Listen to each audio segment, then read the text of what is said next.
Welcome, dear subscribers and curious listeners of my channel.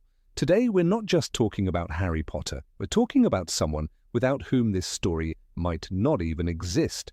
Yes, we mean Hermione Granger, the brightest, most determined, and arguably the most irreplaceable witch not just in her year, but in the entire saga. Time and again, she pulled Harry and Ron out of deadly situations. And if not for her, their adventures might have ended during their very first year at Hogwarts. Enjoy the video. Number 1, Hermione's character. Strengths and weaknesses. At first glance, she seems like the perfect student, well-read, organized, and dutiful. But is it really that simple? Hermione had her flaws. She could be a know-it-all, judgmental of others' mistakes, and at times overly rigid. Her need for control sometimes kept her from enjoying the moment or truly listening to others. She didn't easily trust anything unproven, like hunches, shortcuts, or feelings. Yet those very flaws made her stronger. Her meticulousness became the team's anchor, and her logic, which once seemed cold, proved life-saving in critical situations. Hermione grew as a person. She learned to trust, to forgive, to rely on others, and to love. And it's this inner evolution that makes her one of the series' most remarkable characters. Number 2, Deathly Hallows, the peak of her growth. If Hermione was brilliant during her school years, then in the Deathly Hallows she outdid even herself. First, she pre-packed an enchanted bag with essentials, from a tent to healing supplies. Without her, Harry and Ron would have had nowhere to sleep, nothing to eat, and no tools to survive. Second, she cast powerful protective enchantments around their hideouts, the kind of magic few adult wizards could manage. Third, she saved Harry at Malfoy Manor by disfiguring his face so that Death Eaters wouldn't recognize him. She also endured torture by Bellatrix without revealing anything, and most importantly, she was the one to keep Harry grounded when he became dangerously obsessed with the Deathly Hallows, reminding him that the real mission was the Horcruxes. And of course, she wiped her own identity from her parents' memories, an unthinkably painful decision that speaks louder than any act of heroism. Number 3, The Road to the Philosopher's Stone. In the first book, it's already clear, without Hermione, there's no story. While Harry and Ron were trading chocolate frog cards, Hermione was devouring every book she could find. She discovered who Nicholas Flamel was and figured out what was hidden in the school. When the trio fell into the devil's snare, Harry and Ron nearly suffocated until Hermione remembered that the plant feared fire. And that wasn't all. In a scene cut from the movie, she solved a potions riddle logically, the only way for Harry to continue forward. Without her, the journey would have ended there. Number 4, The Chamber of Secrets and the Basilisk. Even petrified, Hermione was still saving lives. It was she, true to her bookish instincts, who pieced together the mystery. She figured out that the monster was a basilisk and how it moved through the plumbing. She scrawled the word pipes on a torn page, the clue that led Harry and Ron to the truth. Without that, the entrance to the chamber might have remained hidden, and Tom Riddle could have returned far earlier than planned. Number 5, The Time Turner. Hermione's love for learning often went to extremes, but who could have guessed that it would end up saving lives? In The Prisoner of Azkaban, she was granted a Time Turner, an incredibly rare and dangerous artifact, just to attend more classes. This same device later became the key to saving both Buckbeak and Sirius Black. Harry would never have been able to use it. He didn't even know it existed. Hermione not only used it properly, but again showed composure, strategy, and courage. Number 6, The Triwizard Tournament. When Harry was dragged into the Triwizard Tournament, Hermione became his rock. She helped him prepare. They practiced spells late into the night, especially Accio, which turned out to be vital in the first task. Even more importantly, she stood by him when Ron turned his back. Her support wasn't just magical, it was emotional, and it made all the difference. Number 7, Dumbledore's Army. Who suggested forming Dumbledore's Army? Hermione, of course. She didn't just propose the idea. She organized everything from the members list to the enchanted coins for communication. While Harry became the face of the group, it was Hermione who made it all possible. Once again, she acted as the brain behind the team. And without that group, Hogwarts would have had no real resistance when it needed it most. Number 8. The library was her secret weapon. Hermione didn't just visit the library, she lived in it. While Harry and Ron traded chocolate frog cards and played wizard chess, she hunted for answers. When the name Nicola Flamel stumped them, Hermione found it. "I checked this out weeks ago for a bit of light reading," she said, slapping a dusty book on the table. That clue changed everything. It was the first step in uncovering the truth about the Philosopher's Stone, and without it they never would have known what they were guarding.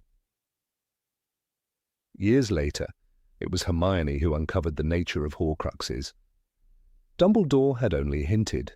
The library had no clear answers, but Hermione combed every old volume she could find. In Deathly Hallows, she carried Secrets of the Darkest Art, a book banned for centuries. "I had to sneak it out of Dumbledore's office," she admitted. That book held the key to Voldemort's destruction. She didn't find it with luck or magic. She found it with reading, with patience, with relentless work in quiet corners no one else noticed. Number 9. The voice of logic and reason. In their first year, when Ron suggested rushing through the trapdoor to catch Snape, Hermione stopped them. "You'll be expelled," she warned, before realizing, worse. "You'll be killed." Her logic was sharper than fear. She didn't just shout for caution, she gave them reasons to think. And later, when they faced the devil's snare, it was Hermione who remembered that panic would kill them faster than magic. "Stop moving," she ordered. Without her calm thinking, they never would have made it past the first obstacle. Hermione was always scanning the bigger picture.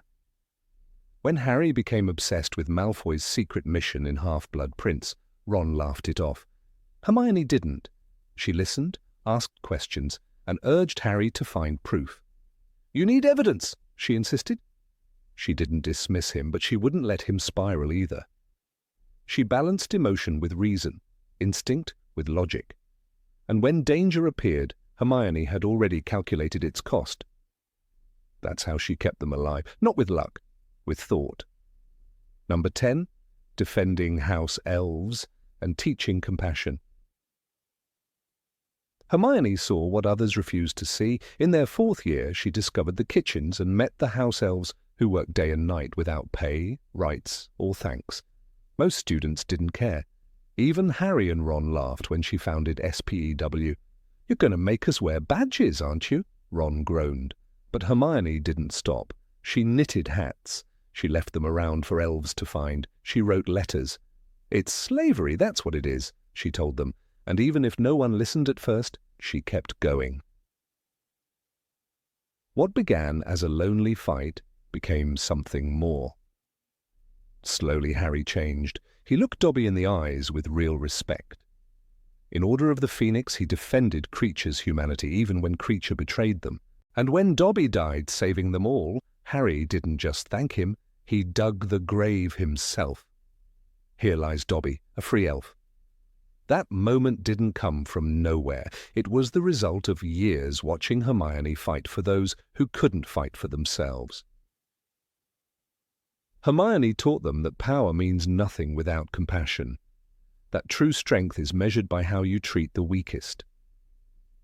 In a war filled with curses and creatures, she reminded them what they were really fighting for, not just survival, but dignity. Without her, they might have won the battle but lost the reason behind it. Number 11, courage to break the rules. Hermione followed rules until the rules got in the way of what was right. In their 2nd year, she broke dozens of school policies by brewing polyjuice potion in a bathroom. "I got it out of the restricted section," she whispered, clutching the old book. It was dangerous, illegal, and wildly complicated magic. But she did it anyway, not for glory, not for fun, but because the truth about the heir of Slytherin mattered more than her spotless record. By third year, she went even further. When the Ministry condemned Sirius Black without a fair trial, Hermione acted. She didn't hesitate. She used the Time Turner, an artifact entrusted to her for academic reasons, to save 2 lives. If we succeed, she told Harry, more than 1 innocent life could be spared tonight. They broke into the tower, freed Buckbeak, and helped Sirius escape on his back. For the first time, Harry saw that justice sometimes meant defying the very people sworn to uphold it. But her most defiant act came in her 5th year. While Hogwarts trembled under Dolores Umbridge, it was Hermione who took the lead. She suggested forming Dumbledore's army. She enchanted the coins. She found the room of requirement. "It's about doing something real," she said. And when the inquisitorial squad came after them, Hermione didn't run. She stood her ground, because resistance, she believed, wasn't just brave, it was necessary. Hermione wasn't reckless, she never broke rules for attention, but when the system failed, when authority turned corrupt, she had the courage to step forward. She showed Harry and Ron that laws don't always equal justice. And sometimes real heroism means rewriting the rules yourself. Number 12, emotional support and inner stability. Ron stood in the tent, shaking with rage. "You don't know what it's like," he shouted. "Your parents are dead. You have no family left." And just like that, he was gone. The Horcrux had poisoned him, twisted his fears. Harry froze, but Hermione didn't. She didn't beg Ron to stay. She didn't lash out. She simply sat down and cried. Not because she was weak, but because holding everyone together had finally broken her heart. And still, she stayed. Still, she stood by Harry when everything felt empty. Harry never had a home. Not really. He carried the weight of prophecy, of war, of death. There were moments he doubted everything. After Sirius died, after Dumbledore fell, after Ron walked out, those were the moments that could have destroyed him. But Hermione was there. She didn't tell him he was strong. She showed him. In Deathly Hallows, as they camped in silence, it was Hermione who made tea, set wards, whispered plans. She gave structure to the chaos. She kept going when Harry couldn't, and in doing so, he found the strength to rise. Even in school, Hermione was the one who kept them grounded. When Harry lost his temper with Cho or Ron sulked about Quidditch, Hermione brought them back. "Just because you've got the emotional range of a teaspoon doesn't mean we all have," she snapped once at Ron, but underneath the sarcasm was care. She noticed things they missed. She listened. She remembered. She had room for both logic and love, and her stability became the trio's greatest shield. Gryffindors are known for courage, but Hermione's bravery was made of patience, of presence, of showing up every single day, even when no one thanked her. She held the emotional weight of their friendship on her shoulders.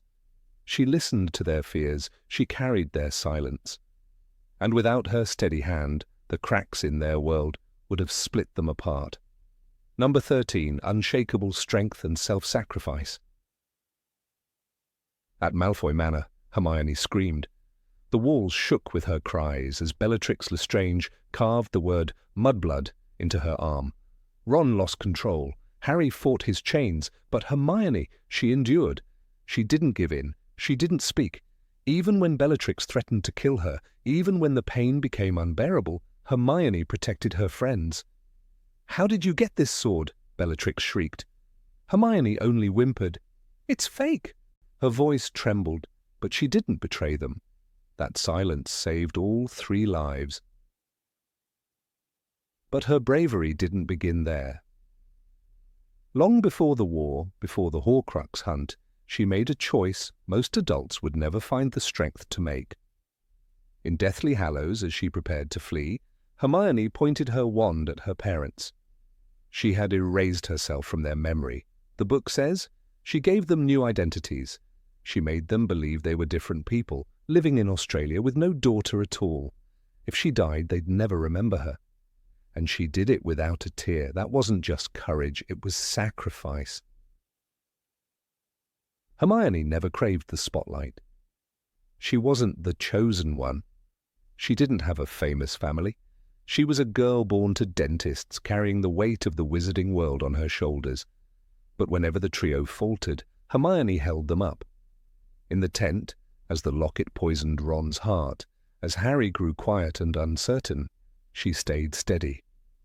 "We have to keep going," she whispered. No one comforted her. No one rescued her.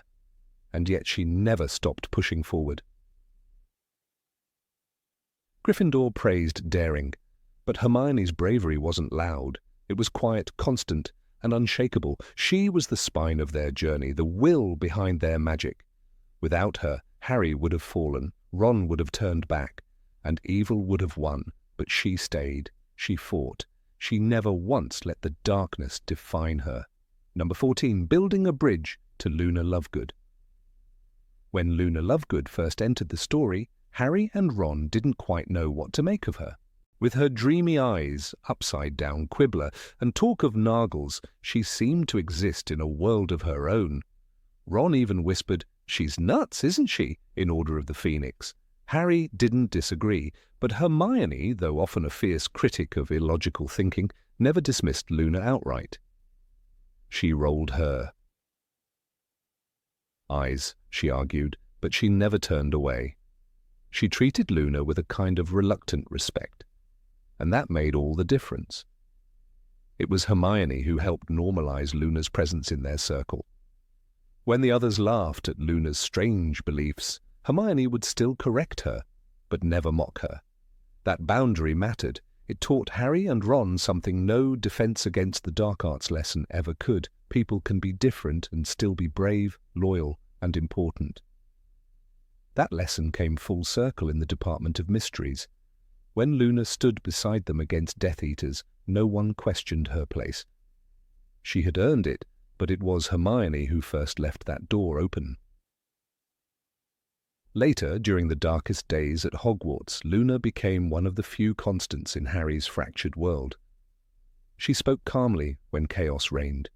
In Deathly Hallows, when Harry mourned Dobby's death, Luna said gently, "Come on, Harry. We should bury him." It was Luna who brought peace to Harry in a moment of raw pain. But would he have let her speak at all if not for the years of watching Hermione treat her with subtle, unwavering dignity? Hermione didn't just welcome Luna. She taught her friends how to. That quiet act of inclusion, often overlooked, allowed Luna to become a vital part of the resistance. She fought in the Battle of Hogwarts, stood with Neville in the Room of Requirement, and remained loyal until the very end. It all began when one girl chose not to laugh, not to scoff, and not to walk away. Number 15, infiltrating the Ministry of Magic. In the dim glow of the Ministry atrium, with the echoing footsteps of countless bureaucrats and the ever-watchful eyes of magical surveillance, the trio embarked on a mission that could have shattered before it even began, had it not been for Hermione Granger. The infiltration of the Ministry of Magic in Deathly Hallows wasn't just a testament to courage. It was a portrait of precision, forethought, and composure under pressure, qualities Hermione supplied in abundance. Her role wasn't supplemental, it was structural. Without her, Harry and Ron would have floundered before even stepping through the Ministry's brass doors. Hermione had not only devised the initial plan, she constructed the entire operational frame. It was her idea to use Polyjuice Potion, a process complicated enough under normal circumstances, but outright dangerous given their targets, actual Ministry employees. She didn't merely suggest it and leave the details to chance. She meticulously collected the hairs needed for the transformation, among them strands from Mafalda Hopkirk, whom she stunned in a public bathroom stall after tracking her movements. The planning was surgical. It was Hermione who deduced that Hopkirk's predictable routine made her the most viable subject. Her calm logic pierced through the panic that had gripped the trio since they went underground. Preparing the polyjuice potion itself was no casual undertaking. The potion required 30 days of brewing and a level of patience and diligence only Hermione possessed. She had already begun preparations months prior, anticipating that disguises would become necessary. Even Mad-Eye Moody had once called polyjuice potion a nasty bit of work, and that was coming from someone who had been impersonated for an entire year. Hermione's devotion to readiness ensured that by the time they were forced to act, they had the potion ready and waiting. Harry and Ron never thought that far ahead. The morning of the operation was cloaked in dread. Every misstep could mean immediate capture. It was Hermione who coached them on their roles, drilling Ron on the behavior of Reginald Catamol and helping Harry memorize the gait and demeanor of Runcorn. It was Hermione who remained alert even as they apparated into the Ministry, anticipating that the anti-intruder spells would demand perfect disguises. When the polyjuice transformations were complete, it was Hermione's version of Hopkirk who held her head high and walked past enchanted lifts and suspicious stairs without a tremor in her voice. Chaos, of course, was inevitable. From the moment Harry encountered Umbridge with the locket Horcrux gleaming at her throat, the delicate balance of the operation began to crack. But Hermione adapted with the agility of someone born for battle. She kept watch over Mary Catamol's trial, while Ron slipped away to handle the office sabotage. When Harry stunned Umbridge and chaos broke loose in the courtroom, it was Hermione who reacted first, shouting "Accio Locket" and wrenching the Horcrux from the unconscious toad-like woman's neck. She didn't falter, didn't freeze, and most importantly, didn't allow Harry to linger in disbelief. The trio's escape could have been thwarted at any turn, but Hermione anticipated every layer of magical security. As they fled the courtroom, alarms blaring, and stunned Ministry workers collapsing around them, Hermione fired off a barrage of jinxes that cleared their path. But perhaps her most heroic act came when Yaxley, a high-ranking Death Eater, grabbed hold of her during their final attempt to apparate. She didn't just escape his grip. She deliberately brought him with them into Grimmauld Place, then immediately apparated again with Harry and Ron, severing their connection to the now compromised safe house. Her quick thinking saved them from a deadly ambush. It was more than spellwork. It was the clarity of her mind under stress that kept the mission alive. While Harry and Ron often succumbed to their emotions, Harry driven by righteous anger, Ron by mounting frustration, it was Hermione who processed new information in real time. She noticed that the trace might be active. She realized that they couldn't return to Grimmauld Place. She took the lead in casting protective enchantments around each new hideout. In the moments following their escape from the Ministry, when Ron cursed the state of their mission, it was Hermione who quietly set up the tent, arranged the wards, and began planning their next move. Even the retrieval of the locket, the very objective of the infiltration, was Hermione's doing. She had been the one to identify it on Umbridge's chest. She had monitored its magical properties, and unlike Harry, who had an instinctual connection to the Horcruxes, Hermione dissected their practical significance. She understood their enchantments, their defenses. Later, it would be Hermione who deciphered how to destroy them, how to turn fragments of Voldemort's soul into vulnerable targets. At every phase of their journey, Hermione wasn't just support. She was the axis around which every success revolved. The stark contrast between the trio became clear as the pressure mounted. Harry was brave but impulsive. Ron was loyal but easily shaken. Hermione was steadfast and strategic. The Ministry operation crystallized this truth in sharp relief. There were no teachers to fall back on, no order members to intervene. What kept them from catastrophe was Hermione's presence of mind. When Harry hesitated, she acted. When Ron panicked, she improvised. She wasn't merely the brains behind the mission, she was its backbone. There's a moment in the aftermath when Harry reflects on what had just happened. The locket rests heavy in his hand, the mission accomplished, but the cost unknown. He looks at Hermione, pale and shaking. yet already turning the pages of the tales of Beedle the Bard, searching for meaning clues, the next step. It was emblematic of her essence. Even drained, she refused to succumb to fear. The plan was never a single act for her. It was a continuous strategy, one that anticipated defeat and planned for it. Number 16, preparing for the Battle of Hogwarts. When the final battle for Hogwarts loomed on the horizon, it was Hermione Granger, not Harry, not Ron, who became the quiet architect behind the trio's last stand. Her brilliance, long underestimated by those who mocked her bookishness, had matured into strategic genius. She was not the chosen one, nor the best friend who always stood by with unwavering loyalty. She was the compass, the map, and the shield. Her mind, sharpened by years of discipline and sacrifice, carried them through the darkest forest of war. In the chaos of the Battle of Hogwarts, Hermione was not only casting spells, she was holding the very foundation of the resistance together. Months before the battle began, when most of the wizarding world was shrouded in fear and the Ministry had fallen, Hermione made decisions that would become lifelines. She didn't just pack a magical bag, she packed survival into every inch of that enchanted pouch. Inside were tents, food, books, a portrait of Phineas Nigellus Black for communication, and even essential potions. It was her foresight that kept them moving while evading Death Eaters. She wiped her own parents' memories to protect them, an act that showed her brutal readiness to do what was necessary for the greater mission. That same determination later powered her role in the battle that would define a generation. When Harry and Ron were crippled by uncertainty, it was Hermione who pressed forward. In the depths of Gringotts, it was she who navigated Bellatrix Lestrange's vault, using Polyjuice Potion and immense bravery to gain access.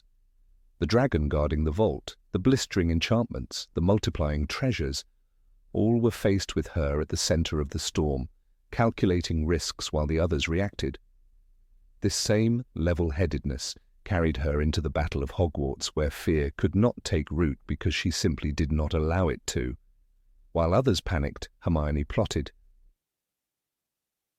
Inside the castle, when the battle began to unravel into 1,000 threads, Hermione tied them together.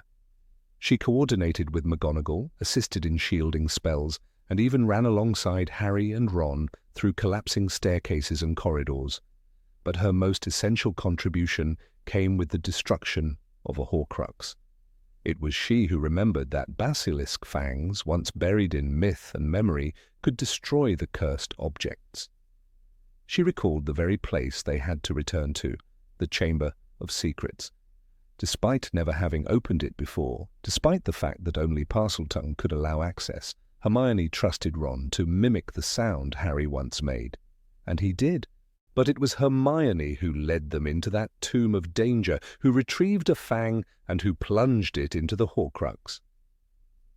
This moment was not simply an act of destruction, it was a triumph of knowledge, nerve, and timing.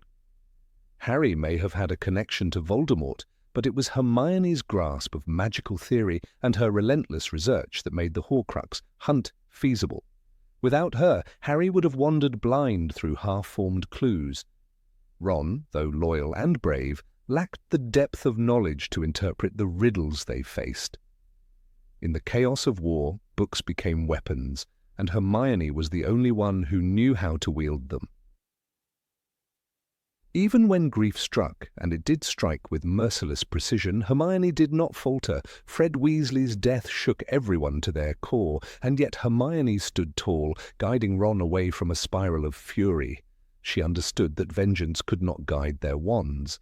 The temptation to give in to despair was strongest when death seemed to bloom in every hallway, but Hermione anchored them. In the book, when Harry insists on going to the Forbidden Forest to meet his death, it is Hermione who looks at him and says with trembling voice, "I'll go with you." She doesn't stop him. She doesn't try to protect him from his fate. She stands beside him, understanding the weight of sacrifice. The tactical role Hermione played also extended to magical defense. She conjured protective enchantments around their hiding spots during the months in the wilderness, and she extended that expertise to the castle grounds. When Voldemort's forces breached the perimeter, Hermione was one of the witches casting powerful shield charms alongside Flitwick and McGonagall. She had mastered spells that most adult wizards would flinch at. Her duels were efficient and cold, never showy, but always effective. She did not fight for glory. She fought to survive, to protect, to win. Her deep sense of morality became the unseen current guiding the trio's decisions. When Harry wanted to rush into action or when Ron succumbed to jealousy or fear, Hermione was the steady hand. She questioned blindly following Dumbledore's path, she interrogated every clue they found, and she reminded them that power without understanding was a danger they couldn't afford. It was Hermione who insisted on learning about the Deathly Hallows before chasing them. It was Hermione who doubted the legend's promise of salvation. Her voice brought reason to a story drenched in myth. During the siege, as giants crushed towers and spiders crawled over stone walls, Hermione did not seek shelter. She ran into fire, she helped evacuate the wounded, protected first years, and stood on the front lines. When Harry realized that Nagini had to be destroyed, Hermione knew instantly what it meant. She didn't hesitate. She supported the plan without a flicker of resistance. There was no time for debate, only action, and Hermione was always prepared. In the heat of the room of requirement, it was Hermione who reacted fastest when the cursed fire began to consume everything. Ron might have retrieved the Horcrux, but Hermione's quick spell work helped them escape the inferno. She did not freeze or flinch. She processed danger with terrifying efficiency, balancing instinct with logic. As the room collapsed, her only focus was ensuring they all made it out alive. This focus had defined her since the very beginning. From troll attacks to time-turners, she had never once abandoned reason, even when the world unraveled. Number 17, Outsmarting Umbridge. Even among the many dark and dangerous figures Harry Potter faced during his years at Hogwarts, Dolores Umbridge stood apart as something far more insidious than a typical enemy. Her threat wasn't rooted in dark curses or ancient magic, but in bureaucracy, cruelty cloaked in pink, and a quiet hunger for control. It was in the 5th year, when Hogwarts was under her iron grip, that one of Hermione Granger's most remarkable feats emerged, a subtle act of brilliance that Harry and Ron never could have managed on their own. Without Hermione, their resistance to Umbridge might have ended not with a victory, but with expulsion, or worse. The moment when Umbridge seized power was a turning point in the series. With the Ministry of Magic backing her authority and Professor Dumbledore removed from the school, she was free to spread her influence like a poisonous vine through the halls of Hogwarts. The Defense Against the Dark Arts classroom became a breeding ground for fear and silence. Detentions were no longer harmless exercises but means of psychological and physical torture.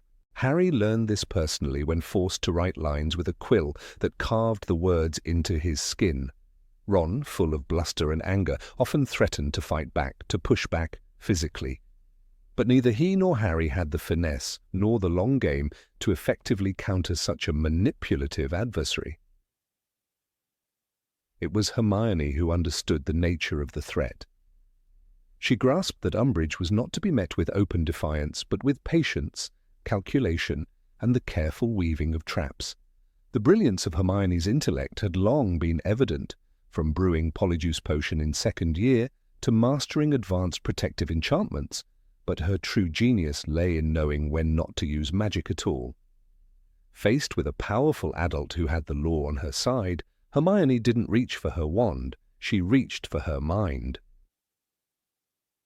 The peak of her subtle resistance came in the Forbidden Forest, when Umbridge had detained Harry and Hermione in her office and demanded they reveal the location of the supposed weapon Dumbledore had been hiding.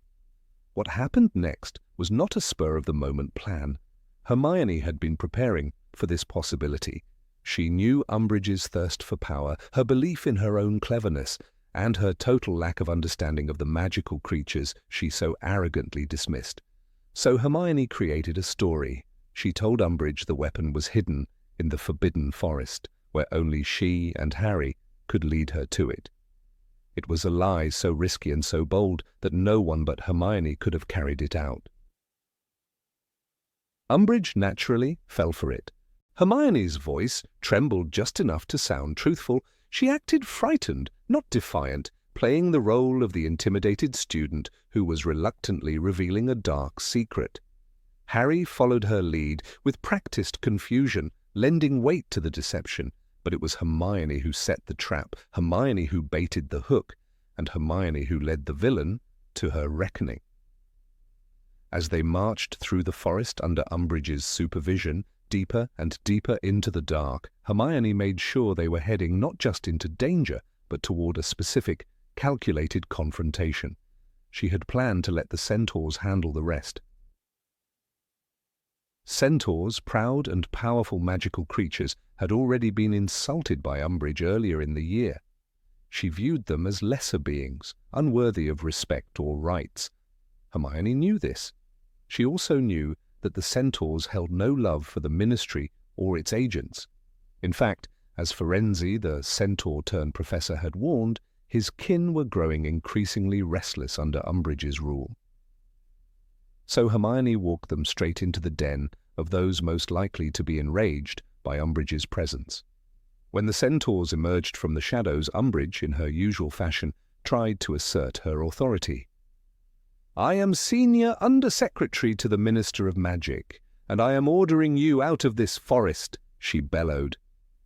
But there, in the trees, her power meant nothing, and Hermione knew it.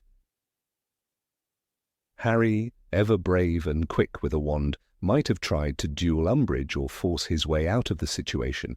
Ron, if he'd been present, would have likely hurled an insult or two before charging headfirst into conflict. But neither of them would have considered aligning their path with the unpredictable, wild justice of magical creatures. Neither would have had the cunning to lead Umbridge into a situation where she would be helpless not because of magic, but because of her own hubris. Hermione's brilliance lay in exploiting that weakness, knowing her enemy so well that she didn't need to fight her at all. In the end, it was not a spell but a story that brought Umbridge down. That is the power of Hermione Granger. Her actions were grounded not in aggression or ego, but in observation, foresight, and deep knowledge of the world around her. She had read fantastic beasts and where to find them. She had absorbed Hagrid's lessons.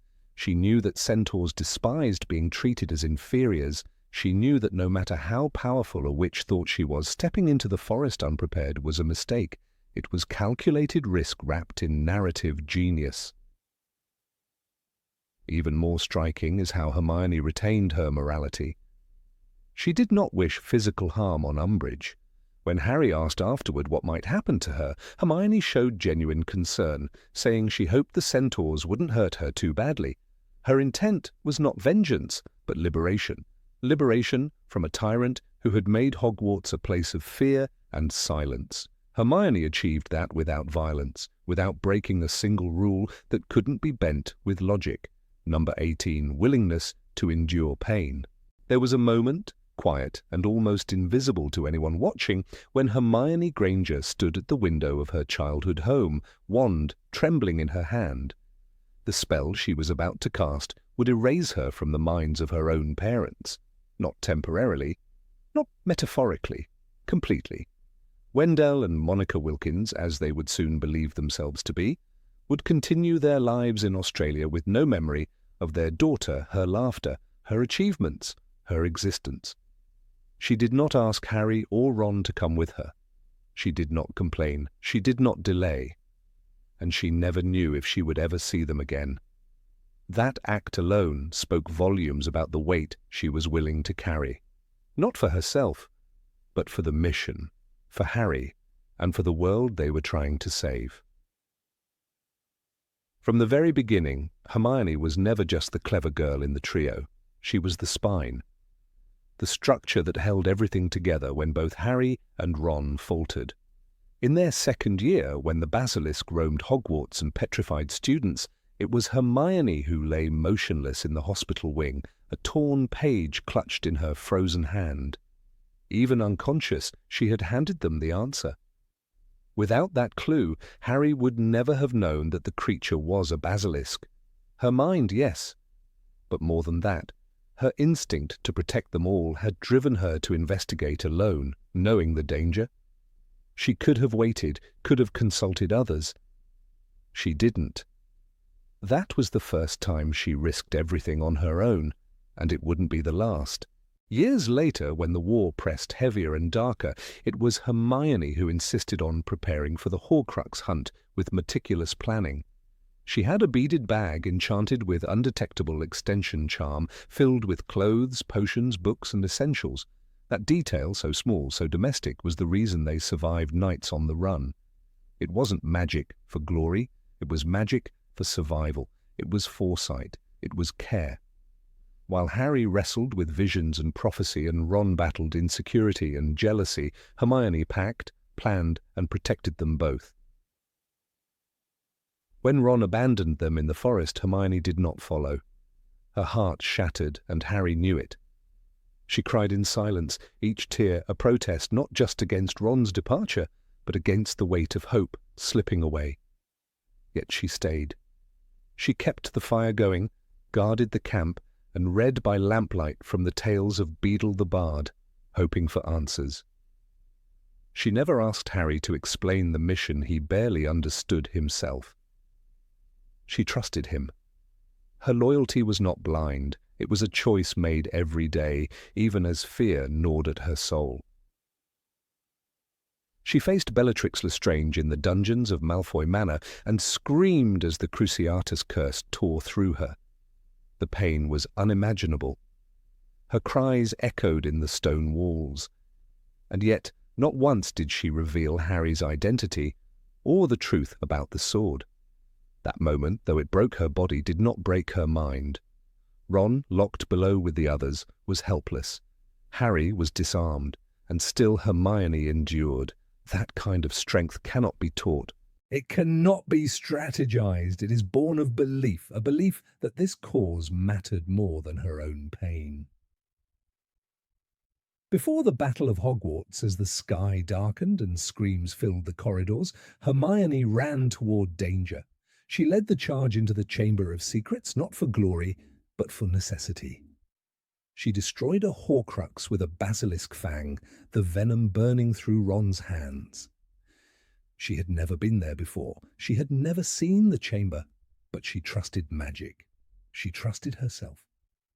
And, crucially, she trusted that the risk was worth the price. There was no pause, no second thought, just action, just sacrifice.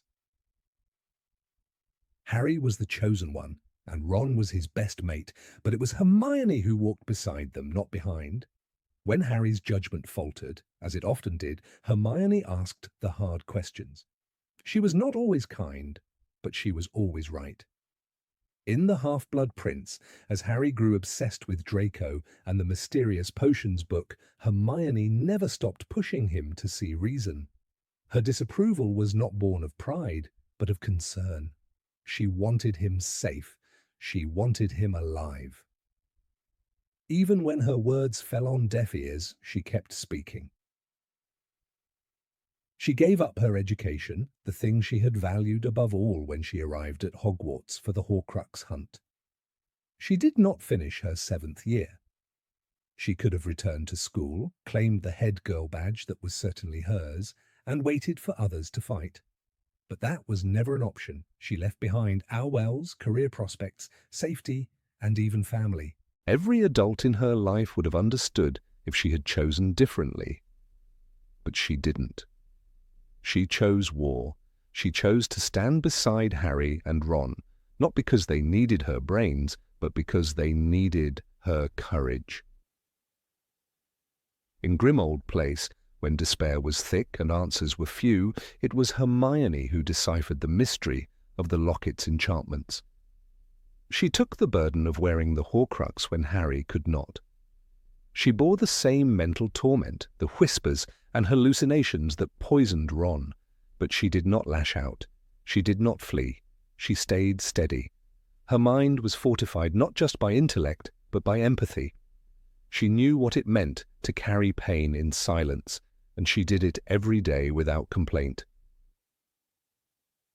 During the escape from the Ministry, when chaos reigned and spells flew, it was Hermione who cast the disillusionment charm, who kept them together, who led them out. She stunned Yaxley. She carried an injured Ron. She modified the memory of the Death Eater they stunned. Every one of those actions could have cost her life. But she acted. Not because someone asked her to, but because it had to be done. Ron and Harry often rushed forward. Hermione made sure they came back alive.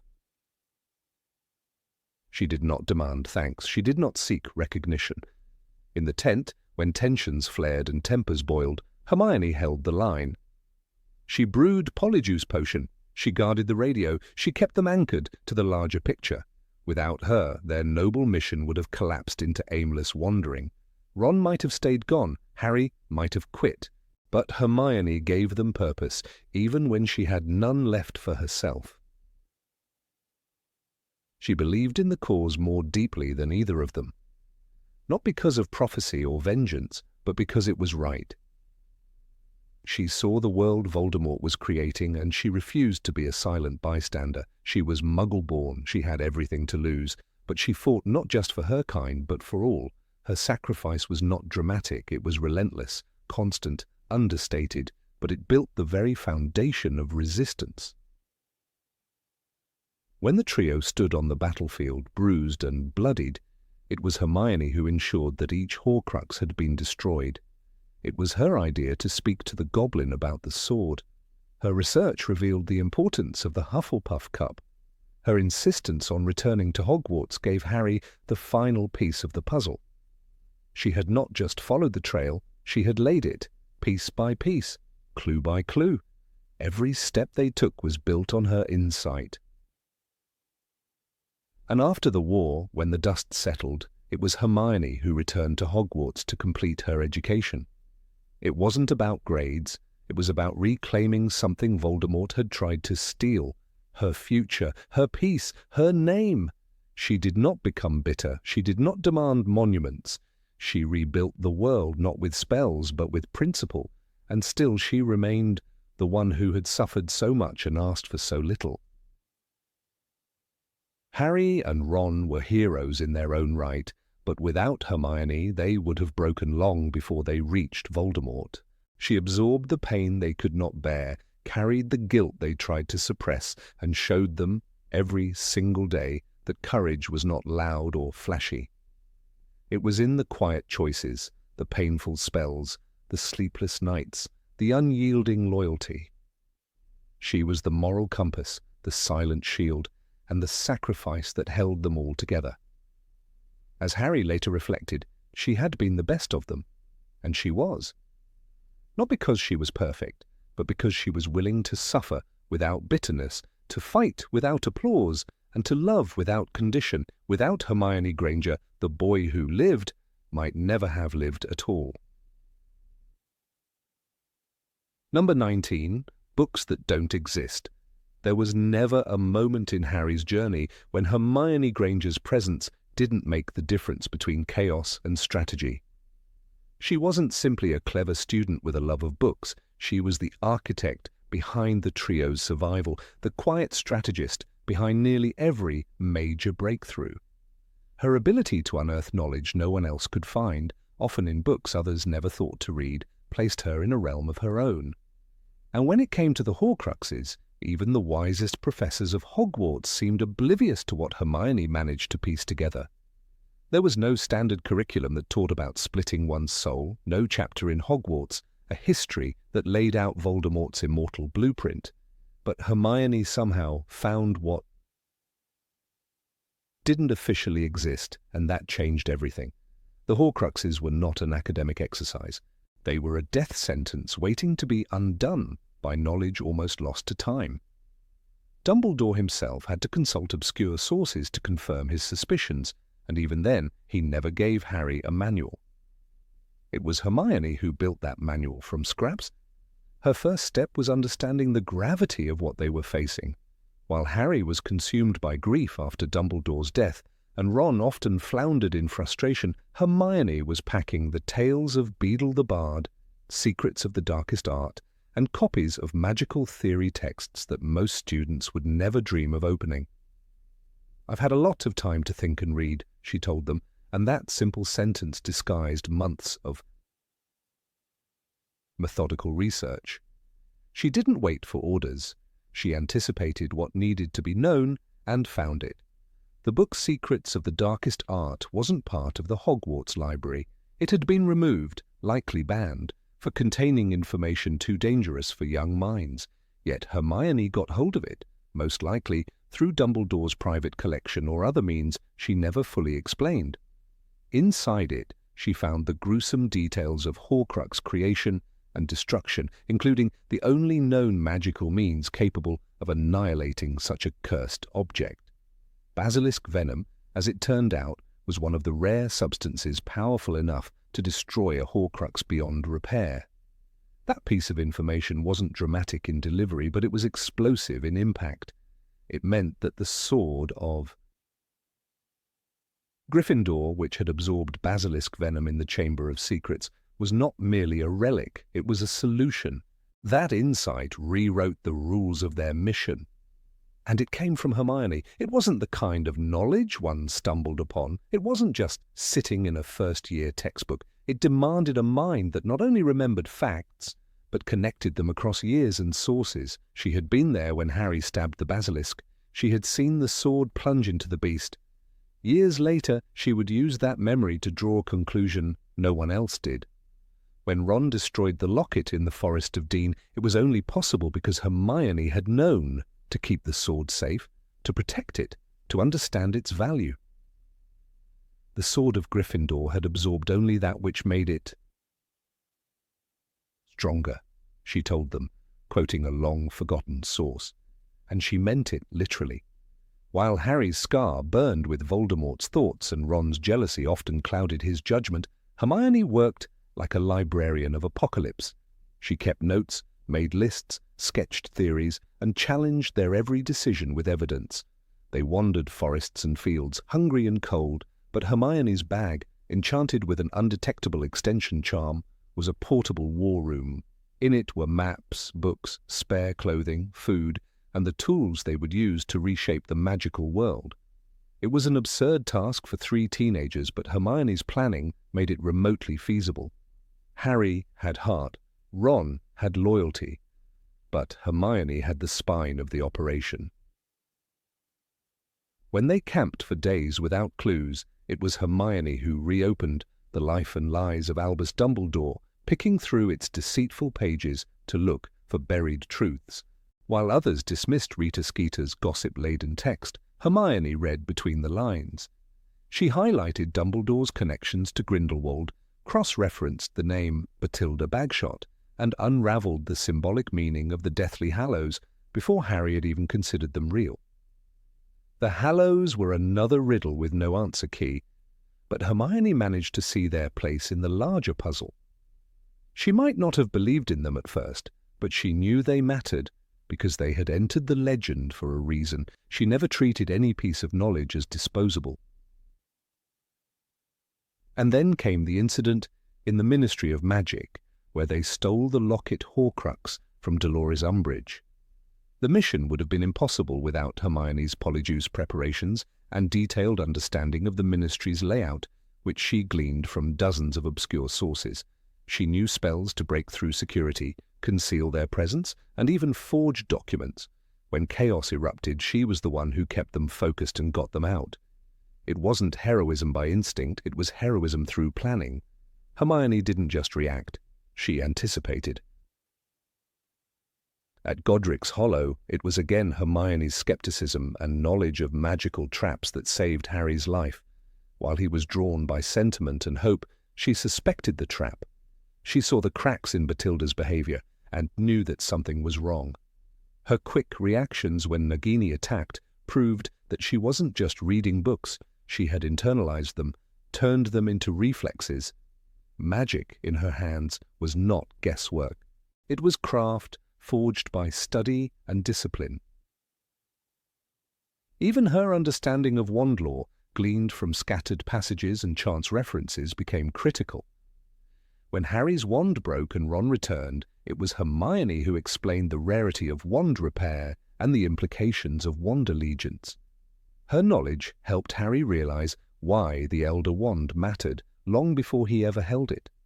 The final battle at Hogwarts might have been a bloodbath of confusion had Hermione not prepared them for every step, from securing the Room of Requirement to understanding the diadem's destruction. Even when they couldn't find the last Horcrux, it was Hermione's decision to go to the Chamber of Secrets that gave Ron the weapon he needed, again, basilisk venom. And when it came to destroying the cup of Helga Hufflepuff, it was Hermione's moment to wield that terrible power. She didn't hesitate. She stabbed the Horcrux with the fang and watched it scream. That action wasn't just born from courage, it was born from months of learning what a Horcrux really was. She understood the soul inside it, the pain it would unleash, and the cost of carrying it. She knew it would fight back.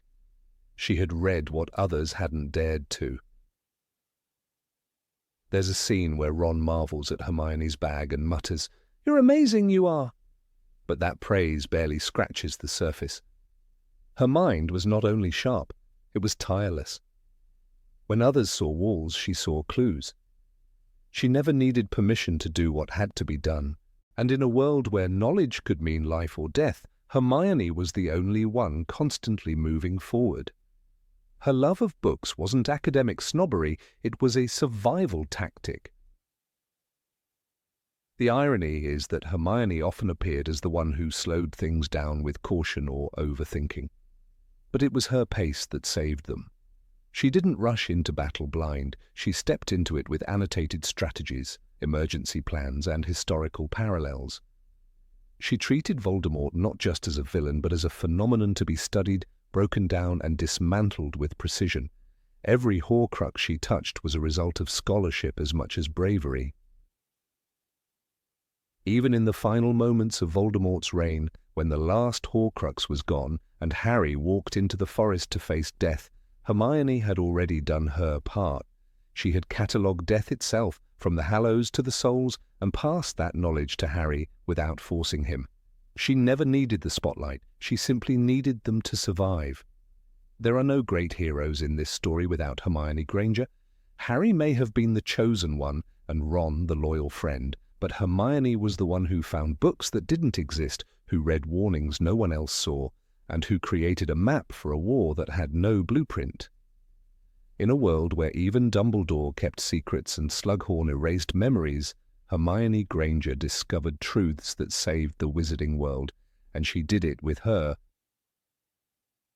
wand in one hand and a banned book in the other. Number 20, fighting with unforgivable curses. In the final stretch of Harry Potter's journey, the moments of survival were not defined merely by courage or destiny, but by competence, foresight, and unshakable determination. Among the three, Hermione Granger stood apart, not only for her intellect, but for her composure in the face of life-threatening chaos.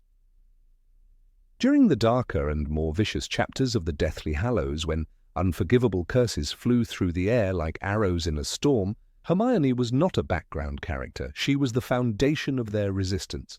The raw truth is this: Harry and Ron might have died, failed, or turned away if Hermione hadn't been there, particularly when it came to the battles where magic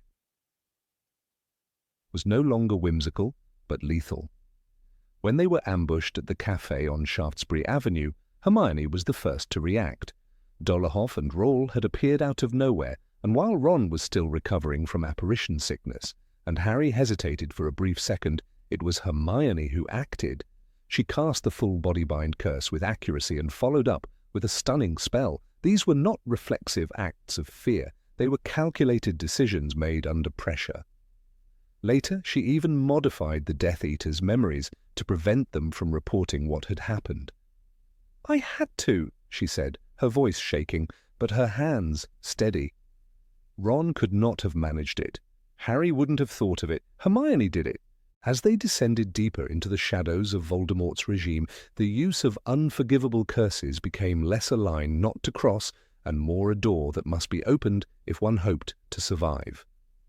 Even Harry would later use the Cruciatus Curse against Amicus Caro and the Imperius Curse to sneak into Gringotts.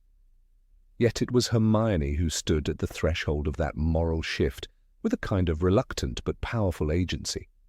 Though she never cast an unforgivable curse herself, she created the environment in which her friends could use them effectively and survive the consequences. She read the texts, understood the legal and magical repercussions, and chose the lesser evil when the time demanded it. That was not cowardice, that was strategy. Inside the Ministry of Magic, during their daring infiltration, it was Hermione, transfigured as Mafalda Hopkirk, who maintained the group's cover, while Ron fumbled with his assumed identity and Harry was overwhelmed by the emotional weight of seeing Umbridge again. Hermione did what needed to be done. She even took part in the mock trial Umbridge was conducting and managed to retrieve the locket Horcrux from the woman's neck. But it wasn't just stealing the object that showed her power, it was what came next. When their cover was blown and chaos erupted, Hermione conjured protective spells with speed and elegance, while Ron was shouting and Harry was relying on instinct. Her defensive spells, precise and controlled, allowed them to escape. In the Forest of Dean, the most grueling days tested not only their friendship, but their resilience. The burden of the locket's dark influence drove Ron to abandon them. Hermione didn't break. She mourned his absence, yes, but she kept going. Her strength was not in coldness, but in endurance. She kept Harry alive in the coldest weeks. She kept casting protective enchantments around their tent, cooking what little food they had, maintaining their magical supplies, and studying the clues from Dumbledore's book. While Harry grieved and wandered in thoughts, Hermione acted. If she hadn't, Harry would have died long before Ron's return. Later, when Ron came back and destroyed the locket with the sword of Gryffindor, the group finally had a moment of triumph. But even then, Hermione's reaction was a reminder of the emotional cost she bore. She didn't just hug Ron, she punched him, because while he had abandoned the fight, she had carried it on her shoulders, not just physically, but mentally, emotionally, magically. She had not collapsed under pressure. She had held their cause together with grit and brilliance. In Malfoy Manor, perhaps one of the most devastating scenes in the series, Hermione was tortured by Bellatrix Lestrange, not because she was weak, but because she was the one the Death Eaters feared the most. Bellatrix knew that Hermione was dangerous in a way Ron was not, and even under torture, Hermione refused to break. She didn't reveal the truth about the sword. She misled Bellatrix convincingly. She survived, broken and bloodied, but unbroken in spirit. Harry, hidden below, could only listen. Ron was paralyzed by fear, but Hermione was fighting a war inside her own body and winning. And when the opportunity came, she helped blast their way out of that hell with spells that were not reckless, but lethal. In the Battle of Hogwarts, Hermione fought alongside the Order with the same strategic power she had always possessed. In one instance, she disabled Fenrir Greyback with a well-timed Petrificus Totalis. In another, she protected Lavender Brown with shielding spells that absorbed the werewolf's strike. While Harry chased Voldemort and Ron was consumed with defending the walls, Hermione chose her battles wisely, often saving others rather than rushing into glory. Her strength was never about being flashy. It was about being effective. What makes Hermione's battle prowess remarkable is not just the spells she used, but the discipline behind them. She didn't lose control. Unlike Ron, who shouted spells with panic in his voice, or Harry, who often used magic as a blunt weapon, Hermione's magic was surgical. Every charm, every jinx, every hex, delivered with precision. She was never the strongest wizard in terms of raw power, but she was the most dangerous because she knew exactly when and how to strike. Throughout their journey, Hermione also had to battle with herself. She hated violence, she hated cruelty. Her very nature resisted the idea of dark magic. Yet she adapted, not by compromising her soul, but by facing reality. When she hexed Cormac McLaggen in Half-Blood Prince, or cursed Dolohov during their ambush, she didn't celebrate it. She regretted it, but she knew it was necessary. That quiet, internal conflict is what made her strength human. She was not fearless, she was brave despite her fear. Even in the scene when they prepare to enter Gringotts, it is Hermione who accepts the dangerous task of using Polyjuice Potion to impersonate Bellatrix.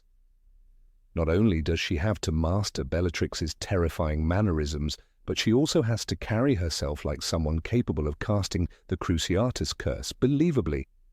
That mental performance nearly shatters her, but she does it. For the mission, for Harry, for the cause. That level of sacrifice, mental, magical, and emotional, is what allowed the trio to move forward. Ron could never have done it. He was too shaken by pain, Harry too impulsive. Only Hermione had the discipline to play such a disturbing role. In fact, the Horcrux hunt itself would have failed at the first step without Hermione's preparation. She carried the enchanted handbag packed with everything from books to potions to a tent. She cast the disillusionment charms. She memorized spells from the Tales of Beedle the Bard. She learned ancient runes. She deciphered riddles. She studied magical creatures and defensive enchantments long before they became necessary. She fought with her mind as much as with her wand. That's what made her terrifying to the Death Eaters and indispensable to her friends. One could argue that Harry had the heart of a hero and Ron had the soul of a loyal friend, but Hermione had the mind of a warrior. She understood what it meant to risk everything. She prepared for it, she executed it, and she survived it, not by luck or prophecy, but by intelligence, precision, and the unwavering will to protect the people she loved. She could kill if she had to, but she chose not to until the day she must. In one of the most harrowing moments, Hermione destroyed the Hufflepuff cup with a basilisk fang. As the Horcrux died, it emitted an unholy scream, screeching memories and illusions meant to break her. But Hermione, through gritted teeth and tear-filled eyes, pushed the fang into the cup and ended it. She knew what she was doing. She did not tremble. She did not question. She finished the task, even though the dark energy of the Horcrux tried to overwhelm her. Ron was beside her, terrified, but it was Hermione who struck the blow. She never wielded the Elder Wand. She never stood in the limelight during Voldemort's final duel. But none of that mattered. Hermione Granger, with her measured magic and calculated courage, was the spine of the resistance. Every spell she cast in battle was not a shout into the darkness. It was a message, I will not let you win, not today. Without her, Harry and Ron wouldn't have survived their first ambush, let alone a war, and certainly not a war where unforgivable curses had become the rule, not the exception. Number 21. She helped Ron become better.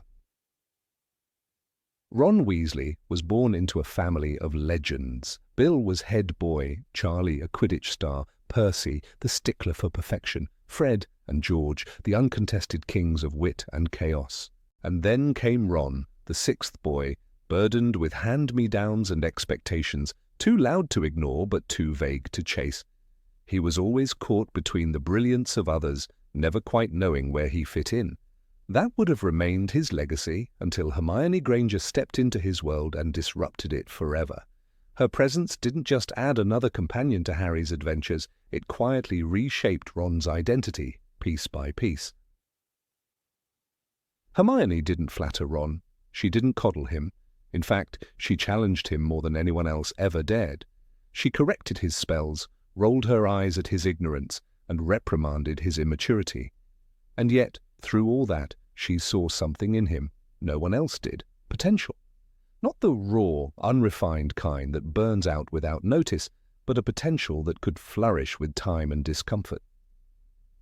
She forced him to evolve. When others laughed off his laziness or brushed away his insecurities, Hermione stood her ground and made him confront them.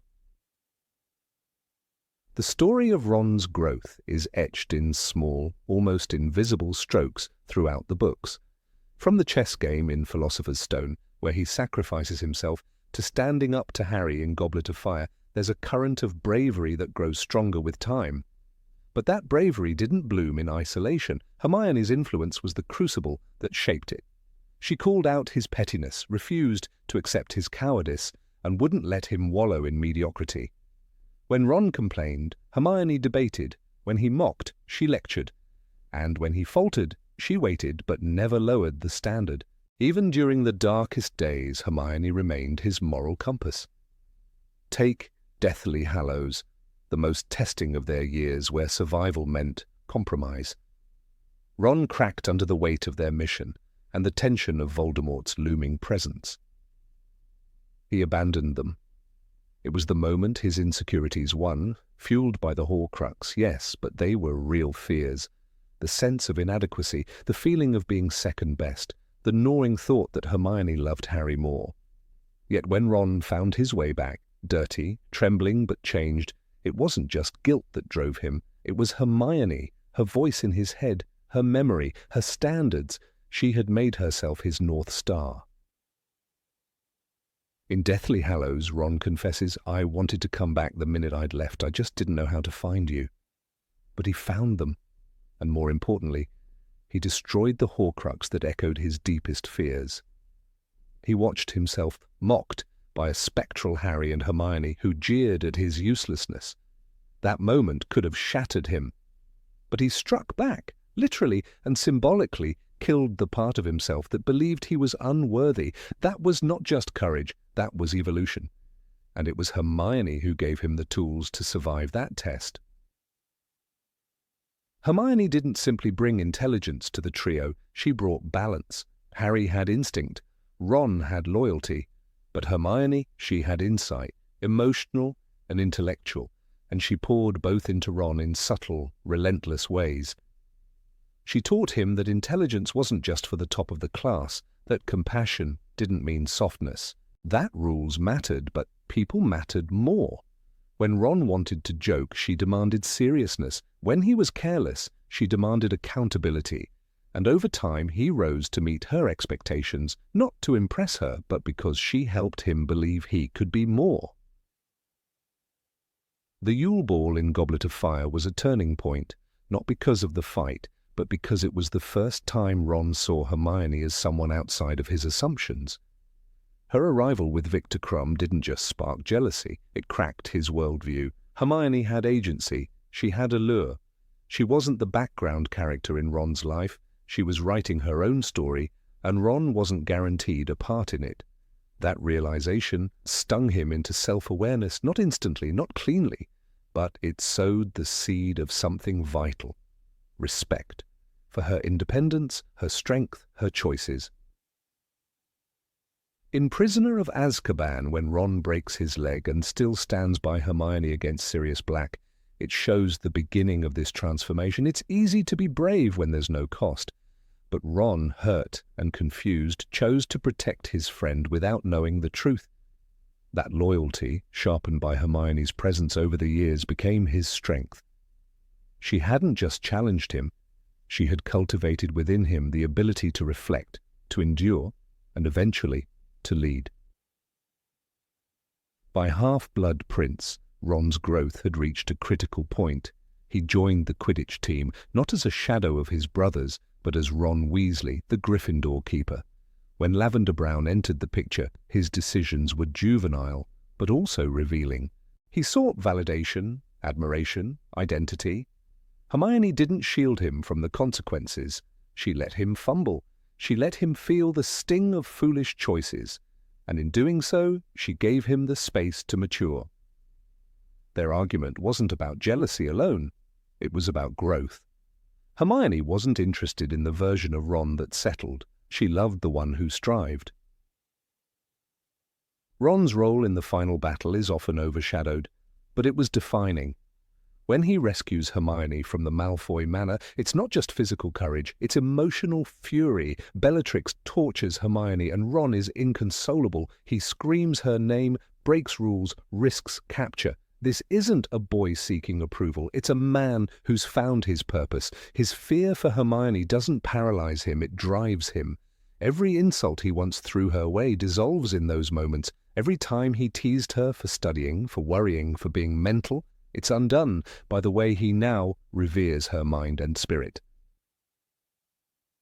Hermione never asked Ron to become someone else. She asked him to become his real self, the one buried under jokes, bravado, and envy.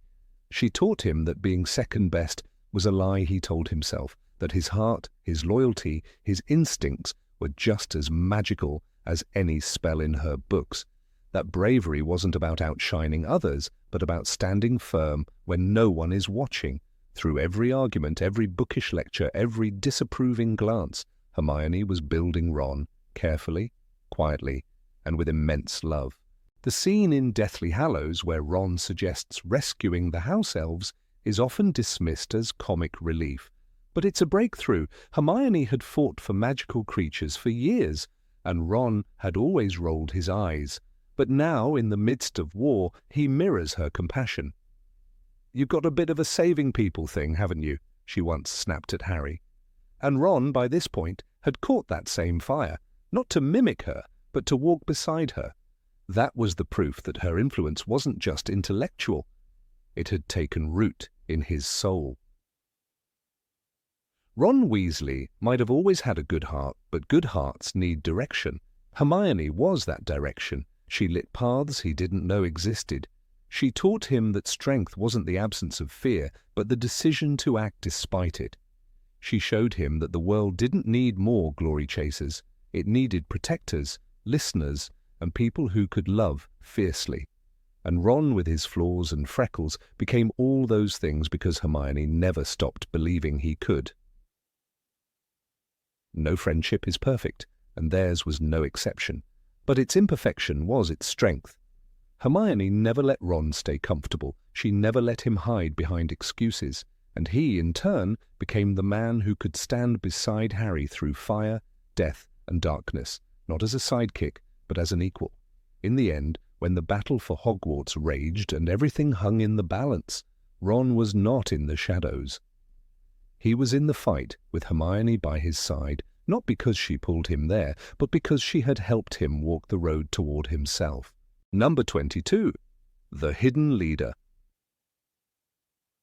It was not Harry's scar, nor Ron's loyalty, that pulled them through the darkest hours of the Second Wizarding War. It was Hermione's mind, her foresight, and her unshakable resolve that formed the invisible spine of their trio. While Harry stood as the face of resistance and Ron provided emotional grounding, it was Hermione who silently took charge. Behind every successful escape, every clever disguise, every plan that worked just long enough to save their lives, there she was, calculating outcomes while the others caught their breath. It was Hermione who packed the beaded bag. It was Hermione who performed protective enchantments around their campsites. It was Hermione who knew the names, spells, and curses that they would need before the danger even appeared. When Voldemort's shadow fell over the wizarding world, it was not brute force or even courage that guaranteed survival. It was strategy. And that belonged to Hermione Granger. When the trio fled the burrow after the wedding was attacked, it was Hermione who disapparated them to safety in Tottenham Court Road. Ron had panicked, Harry had been stunned, but Hermione, wand-raised, responded instantly. She not only shielded them from immediate danger, but had already packed supplies and essential items in her bottomless bag. In Deathly Hallows, she reveals, "I've had the essentials packed for days." While the boys had been arguing about plans, Hermione had been preparing for war. Her instinct to be ready wasn't a reflection of paranoia. It was the awareness of how fragile life had become. It wasn't just brilliance. It was leadership. Their time on the run was perhaps the clearest demonstration of her unseen command. Harry, haunted by visions and uncertainty, spent many nights walking in circles, unsure of their next move. Ron, increasingly bitter and tired, grew resentful, but Hermione carried the mission forward. She remembered the tale of Godric's Hollow. She remembered Bathilda Bagshot. She brought them there. Harry hesitated, as he often did when danger hovered close. Hermione persisted. They went. And though the trip ended in near disaster, Nagini waiting in disguise, it still revealed a pattern. Harry moved based on emotion, Hermione moved based on information. She knew what needed to be done long before Harry did. When they were desperate to destroy the locket Horcrux, it was Hermione who deduced that the sword of Gryffindor, which had absorbed basilisk venom, could destroy it. Harry didn't know this. Ron didn't suspect it. Hermione not only discovered this connection, but understood the importance of tracing the sword, researching its history, and recognizing fakes when they were presented. In the words of Deathly Hallows, Hermione was twisting a strand of her brown hair between her fingers, a puzzled frown on her face. "I don't think it was the real sword," she said slowly. That observation saved their lives again. Even when Ron left them in a fit of frustration, it was Hermione who kept Harry afloat. Not emotionally, that's not where her strength lay, but logistically, intellectually, tactically. Harry was nearly paralyzed by grief, but she pressed on. She hunted for clues, read the tales of Beedle the Bard, and ultimately unearthed the meaning of the Deathly Hallows symbol. She saw what Harry could not. Her leadership was quiet, but it was relentless. She read when others slept. She researched when others waited. It was Hermione who figured out that the sword might be hidden in the lake, that it had been placed by someone who understood Harry's sense of destiny. The final puzzle pieces were often laid out by her, even if Harry was the one to make the final leap. Her strength wasn't just academic, though. In the Malfoy manor, when captured and tortured by Bellatrix, Hermione withstood unbearable pain to protect the secret of the sword. Even under Cruciatus, she never gave up the truth. Her resilience was extraordinary. Harry and Ron, trapped below, were helpless, but Hermione's ability to shield their larger mission, through pain, through fear, was pivotal. If Bellatrix had learned the sword was real, if she had guessed their mission, the war might have ended then and there. But Hermione, trembling and broken, kept their secret. It wasn't just bravery, it was conviction and control.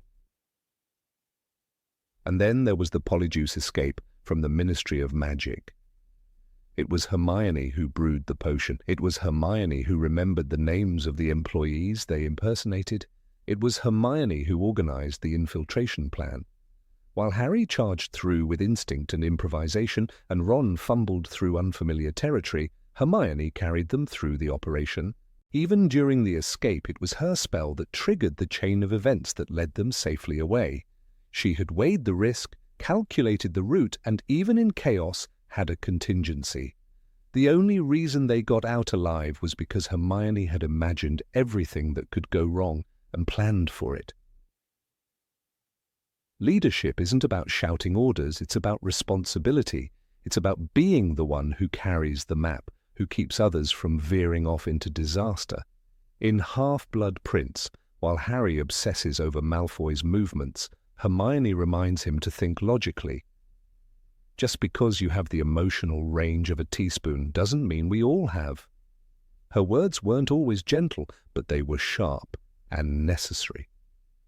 She challenged Harry. She grounded him. Without that voice, Harry's impulses would have driven him into countless traps. She never hesitated to stop him when he was being reckless. That's not obedience, it's leadership through accountability. Even in the Battle of Hogwarts, her influence never dimmed. She fought bravely, of course, but more importantly, she continued to make decisions that changed the outcome. It was Hermione who destroyed the cup Horcrux with the basilisk fang in the Chamber of Secrets. She had the knowledge and nerve to go there, to retrieve what was needed, and to act decisively.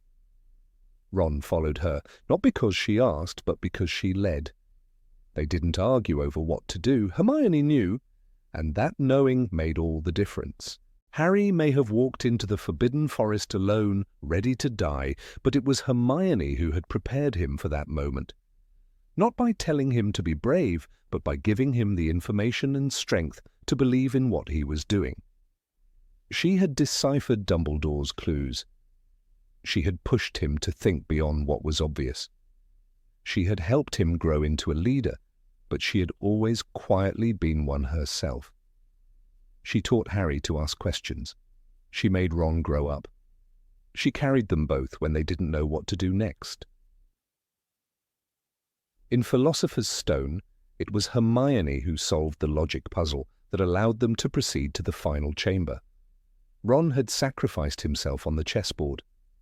Harry went forward to face Quirrell, but it was Hermione who figured out the riddle of the potions. At age 11, she was already making life-or-death decisions with clarity and poise. Dumbledore himself acknowledged her in Order of the Phoenix by saying, "Miss Granger, you are a truly brilliant witch."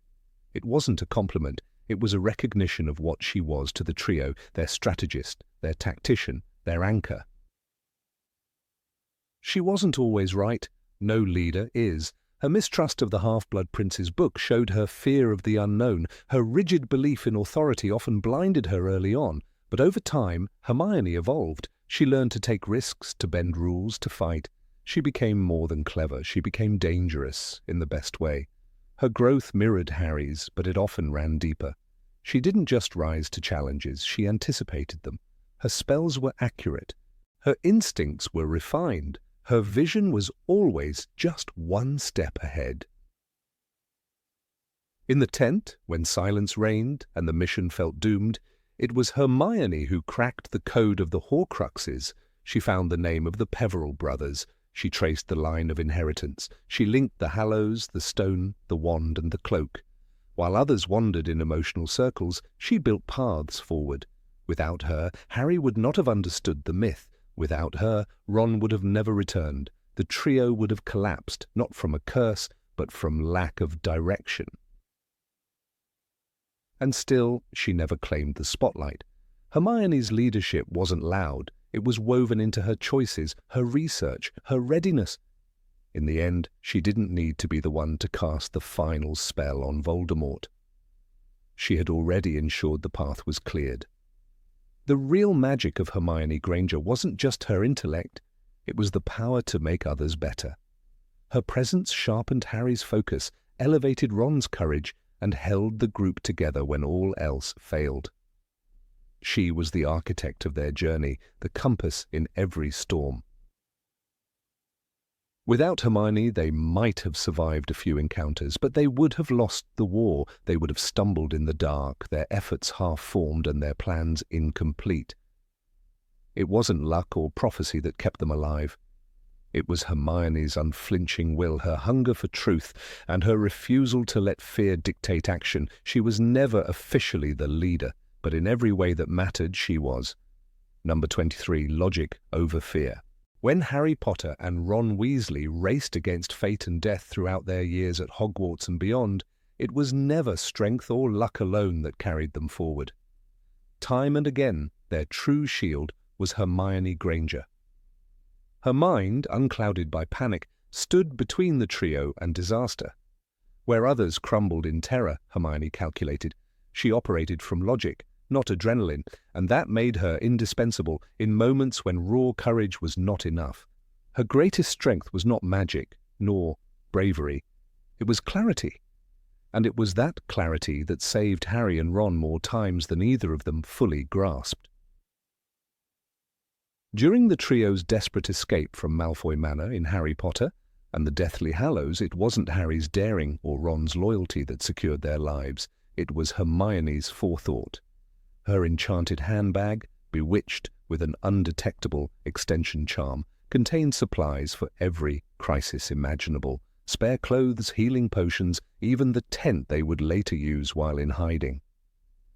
She had packed it long before they fled the wedding, long before Voldemort's shadow darkened their journey. When Bellatrix Lestrange slashed into Harry with her knife and captured them, Hermione was already working through the next step. While Ron collapsed in dread and Harry stared in horror at Dobby's bleeding form, Hermione's brain processed their surroundings, their tools, their odds. She was tortured for information, broken and bruised, but even then she kept her wits intact, misleading Bellatrix, planting false clues, and ultimately buying them just enough time to escape. The same pattern had repeated itself in their second year, when the Chamber of Secrets hung over the school like a cursed cloud. While students whispered and teachers guessed, it was Hermione who broke the riddle.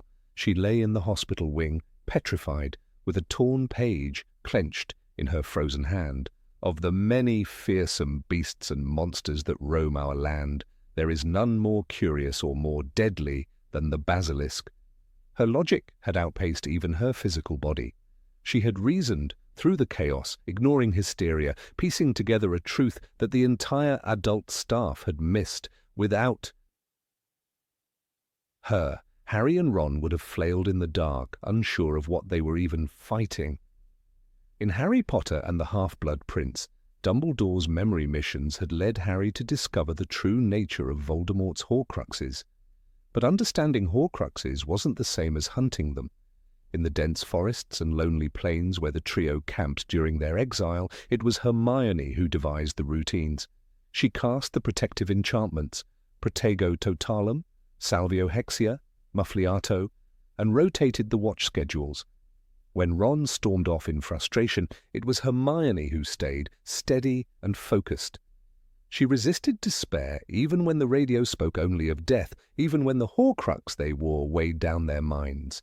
Her fear never drove her to recklessness. Logic was her anchor. When they finally broke into Gringotts to retrieve Hufflepuff's cup from Bellatrix's vault, Harry's plan leaned heavily on courage and improvisation.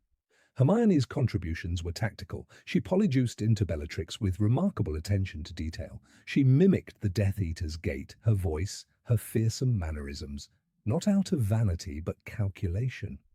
When they encountered the imperious goblins and the dragon guarding the vault, Hermione anticipated the magical traps. The Gemino curse nearly buried them under mountains of duplicating treasure, yet it was Hermione who spotted the flaw and kept their path open. Every heartbeat counted, and while Ron fumbled with falling goblets and Harry focused on the cup, Hermione focused on their exit. Even in their earliest days at Hogwarts, the difference was clear. In Philosopher's Stone, when they stumbled upon the three-headed dog guarding the trapdoor, it was Hermione who noticed the harp. When Ron panicked in the Devil's Snare, it was Hermione who recalled the solution. Devil's Snare, Devil's Snare. It likes the dark and the damp. She cast Lumos Solum, forcing the plant to recoil and free them. Ron had flailed, Harry had shouted, Hermione had thought. That pattern never changed. Perhaps the most telling moment came not in battle but in heartbreak. After Dumbledore's death, as Hogwarts grieved and the future darkened, Harry was lost in a fog of guilt and rage. Ron, though loyal, was overwhelmed. It was Hermione who pulled them into purpose. She didn't just support Harry's decision to leave school and hunt Horcruxes, she made it possible. She wiped her parents' memories, protected them from reprisal, and set aside her dreams for the mission. There was no glory in what she did, no reward, but her mind, trained to think 5 steps ahead, knew that panic was the enemy. Fear could not dictate action. When they encountered the Locket Horcrux and its spewed visions meant to fracture them, Ron collapsed beneath the weight of his insecurities. He ran. Harry hesitated. Hermione remained. She scoured the forest for clues, for safety, for food. She learned to use a wand that wasn't hers, studied books under a dim lantern, and planned in silence. Her tears never interrupted her logic. In Deathly Hallows' ruling rites, Hermione drew her wand, muttering incantations under her breath. A silvery sphere surrounded them. "Protective enchantments," she said. "I've set up everything I can think of." Harry could barely breathe from grief. Hermione was already thinking. Ron was never stupid, but he lacked discipline. Harry was never weak, but he was impulsive.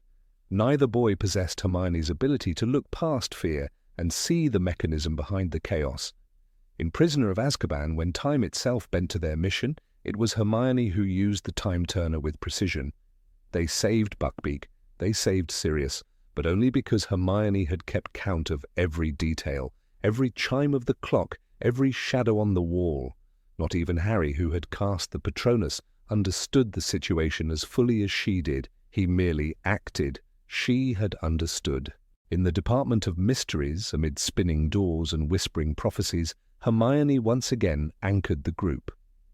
She warned Harry of traps, kept her wand ready, kept them moving. Her spell work was precise. She stunned Death Eaters with clean, effective curses. When Dolohov struck her down, it was not because she had faltered, but because she had risked herself to protect the others. She took the hit so they could go on. Logic had not abandoned her. She had simply made the cold calculation. They needed time, and she would buy it. Even in social tensions, Hermione outpaced them. When Umbridge's regime choked Hogwarts, Hermione didn't just rebel, she organized. Dumbledore's army was Harry's idea, but it was Hermione who conjured the enchanted parchment, the meeting schedules, the communication network. She knew how power worked. She knew how systems could be broken. The boys had passion. Hermione had a blueprint. Passion without logic was a forest fire. Logic without fear was a compass. During Bill and Fleur's wedding, when Death Eaters attacked, everyone screamed. Hermione grabbed Harry and Ron and disapparated on the spot. She didn't hesitate. She had packed the bag. She had memorized their escape routes. In Deathly Hallows, rolling notes, "We've got to get out of here," Hermione said. "Harry, we're being watched." Panic could have killed them. Hermione's preparation saved them. In the world Rowling built, bravery is not rare. Neville Longbottom had it. So did Luna Lovegood. But clarity of mind in chaos? That was Hermione's gift. It was not that she felt no fear, it was that she never let fear dominate her thinking. When others froze, she solved. When others shouted, she whispered the right incantation. In war, that is a rarer skill than courage. Without Hermione, the trio would have collapsed at the first, truly complex obstacle. Harry's raw instinct and Ron's heart were formidable, but blind. Hermione gave them direction. She was not the sidekick. She was the strategist, the scholar, the engineer of their rebellion. She saw not just the spell, but the consequence. Not just the enemy, but the pattern. She was never the loudest voice, but always the one that made the plan work. When the dust settled, and the names of the fallen echoed through the great hall, Harry and Ron were heroes. But they survived because one girl, again and again, chose to think when others screamed. She chose logic over panic. She chose preparation over pride. And that, in the darkest moments of their lives, was the magic that mattered most. Number 24. Mediator between Harry and Ron. There was always something inherently fragile in the friendship between Harry Potter and Ron Weasley, something invisible but undeniable, like a thread that could fray under tension. Time and again, that thread was stretched nearly to its breaking point, only to be held together by one person, Hermione Granger. Where Ron brought emotion and Harry brought instinct, Hermione brought balance. She was the hinge that kept the door of their friendship from swinging off its frame. Without her, that door would have slammed shut long before their journey reached its end. The most vivid proof came during the Triwizard Tournament, when Ron allowed jealousy to poison his trust in Harry. Convinced that Harry had somehow managed to put his name into the Goblet of Fire without telling him, Ron drifted into sulking silence, distancing himself from the friend who had stood beside him in every battle until then. Harry was bewildered and hurt, trapped in a storm of public scrutiny and private betrayal. It was Hermione who stood in the eye of that storm, unwavering, refusing to take sides, yet never passive. She brought Harry notes, updated him on the tournament schedule, and reminded him, "Ron's just feeling overshadowed, he'll come around." She didn't try to fix everything, but she never let either boy feel completely abandoned. Hermione's strength lay not just in loyalty, but in her ability to perceive what neither Harry nor Ron could admit, that their friendship was a force worth preserving, even when it was strained. She understood Harry's loneliness and Ron's insecurity. In her, both boys found someone who listened without judgment and responded with clarity. In times of silence, she spoke. In times of shouting, she soothed. In times of guilt, she reasoned. When Ron finally returned to Harry, the first awkward words between them came only after days of Hermione carefully rebuilding the bridge brick by brick. even in less dramatic moments, her presence was indispensable. During their first year at Hogwarts, it was Hermione's cool-headed logic that helped them navigate the Devil's Snare, her memory that revealed which potion to drink in the Room of Fire, and her bravery that made her stay behind while Harry went on alone. But it wasn't just her intelligence, it was the trust both boys had in her.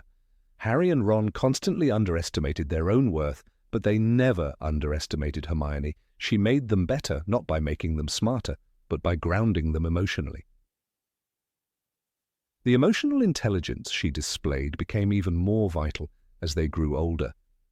In Order of the Phoenix, when Harry was consumed by frustration and isolation, convinced that no one could understand the burden he carried, it was Hermione who kept Ron from responding with impatience.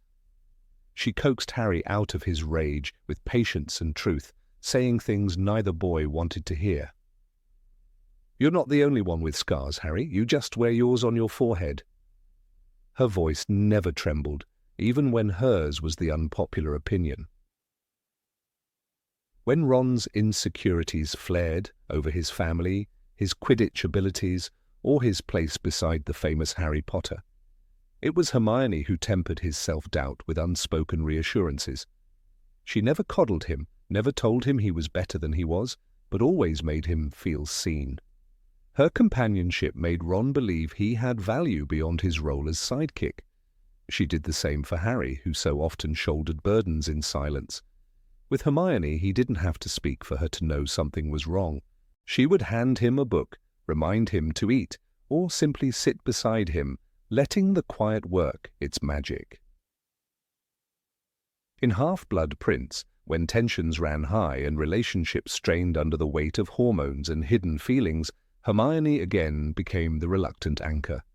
When Ron started dating Lavender Brown, provoking a jealous spiral in Hermione, she didn't lash out cruelly. She hurt, of course, deeply, but she maintained dignity, never allowing her private pain to become public ammunition.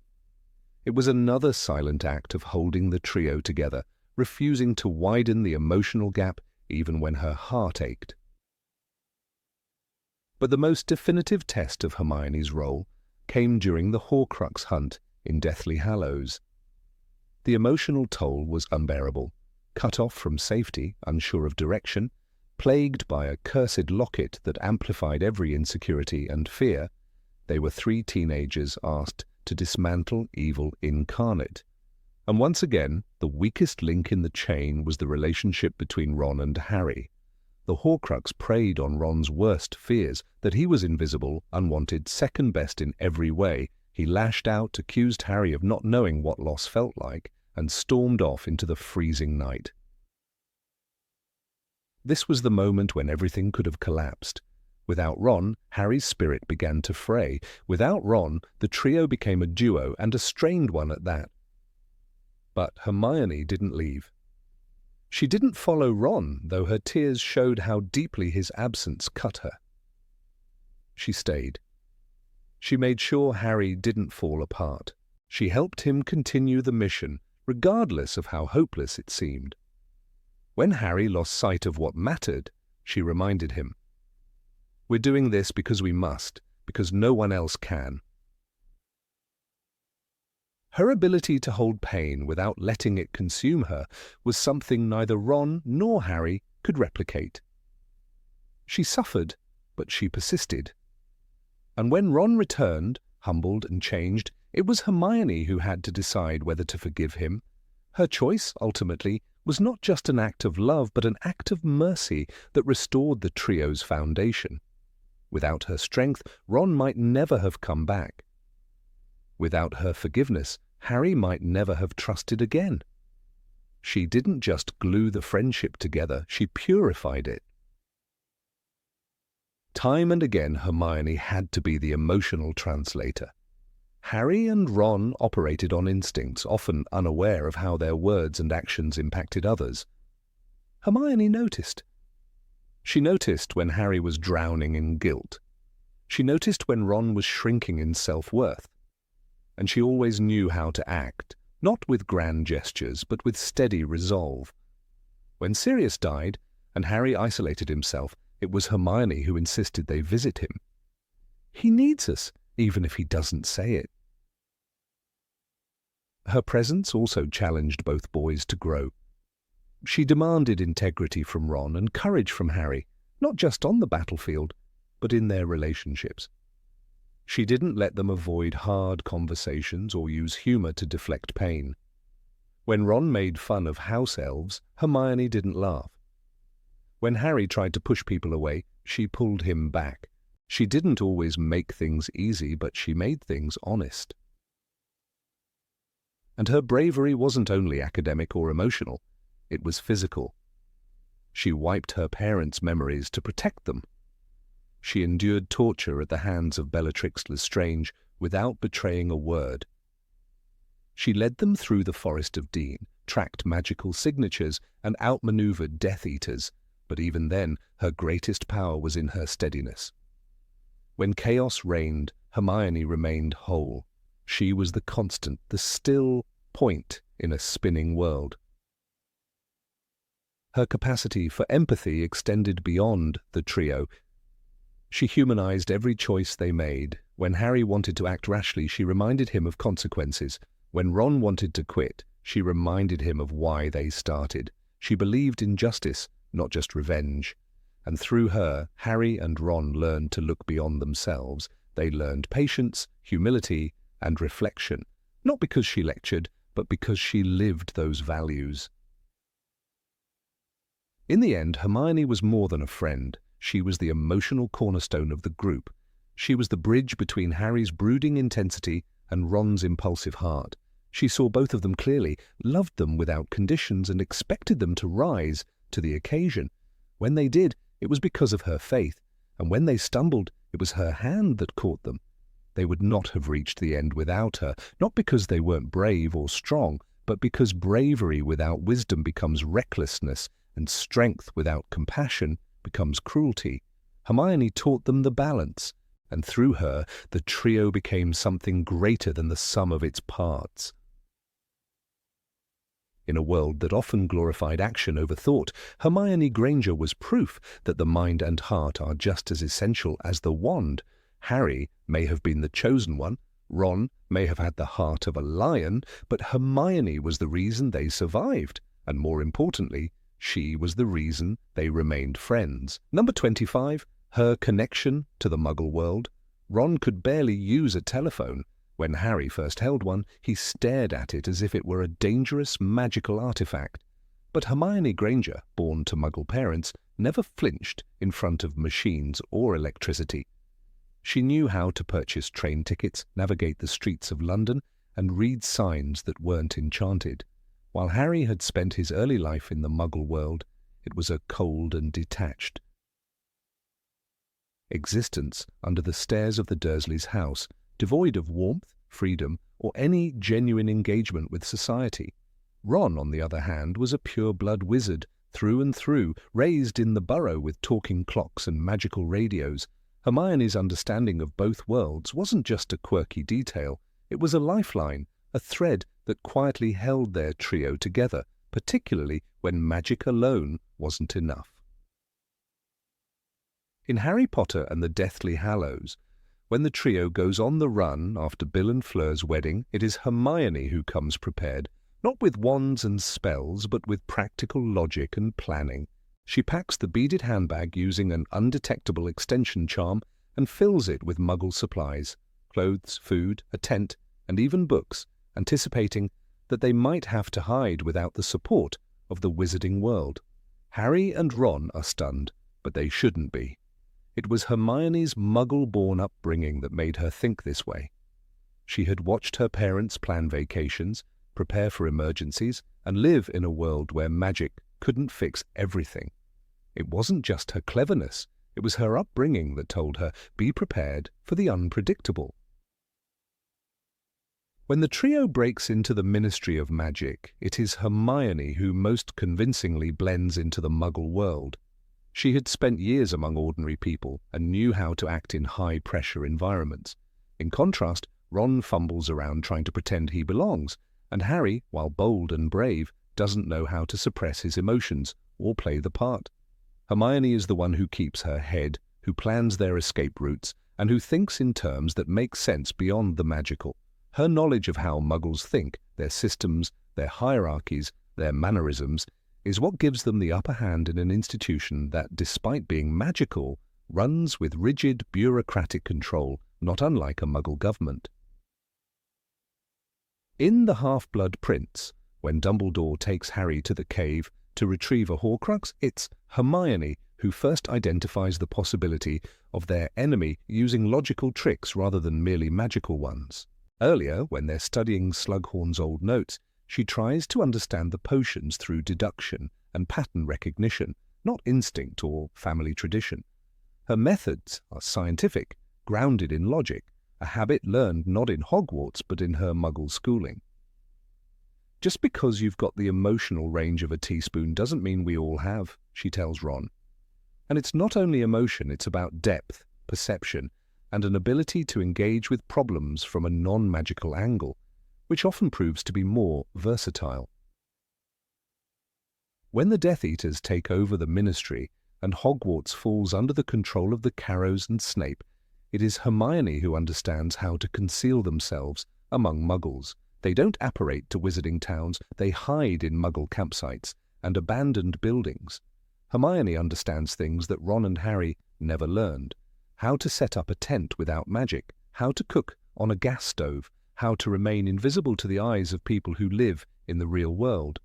Her background isn't just helpful, it's vital. The boys rely on magic for everything, but in a world where magic is being monitored and tracked, it is Hermione's connection to the non-magical world that keeps them safe. Even earlier, in Goblet of Fire, when the Triwizard Tournament arrives and foreign magical schools come to Hogwarts, Hermione is the one who notices how cultural assumptions differ. She doesn't accept that things are just the way they are in the magical world. Her perspective, shaped by her muggle upbringing, allows her to question house elf slavery, challenge wizarding classism, and resist the deep-rooted prejudices that Harry and Ron often overlook. It's this outsider lens that allows her to cut through centuries of tradition and see the truth that much of the wizarding world is broken, blind to its own injustices. When the trio visit Xenophilius Lovegood's home and Luna's father turns them in to the Death Eaters, it is Hermione who saves them, not through raw power, but by quickly modifying her appearance and Harry's with a stinging hex. Her thinking is quick and adaptable because she understands what it means to be hunted in a society where rules exist. A muggle-born lives with the awareness of threat, of needing to prove oneself, of being on the outside. That paranoia grounded in real experience becomes her greatest weapon. Ron, who has always belonged, and Harry, who is too famous to be forgotten, can't imitate that survival instinct. In Philosopher's Stone, it is Hermione who prevents them from being caught by Filch and Snape during their first real adventure. While Ron is brave and Harry is curious, neither of them considers logistics or consequences. It's Hermione who remembers spells, who considers the structure of the school, who predicts how authority figures will respond. These aren't lessons learned in a magical textbook, they're the instincts of a child raised in a world of rules, of consequences, of human systems. In short, a muggle world. Books and cleverness. There are more important things, friendship and bravery, she says later, but it's her own cleverness grounded in her upbringing that repeatedly saves them. The trio's encounters with muggle artifacts are almost always filtered through Hermione's understanding. When the group encounters the enchanted radios used by the Order to communicate, Hermione quickly understands the frequencies and the logic behind Muggle-style broadcasting. When they visit Godric's Hollow and must blend in among Muggle houses, Hermione knows not to look out of place, to walk and dress like she belongs. Ron, despite being from a loving and open-minded family, doesn't grasp the simplest mechanics of the Muggle world, and Harry, though technically from that world, was never allowed to explore or learn from it. When Umbridge takes control of Hogwarts and institutes authoritarian rule, Hermione is the one who immediately understands the psychological warfare being waged.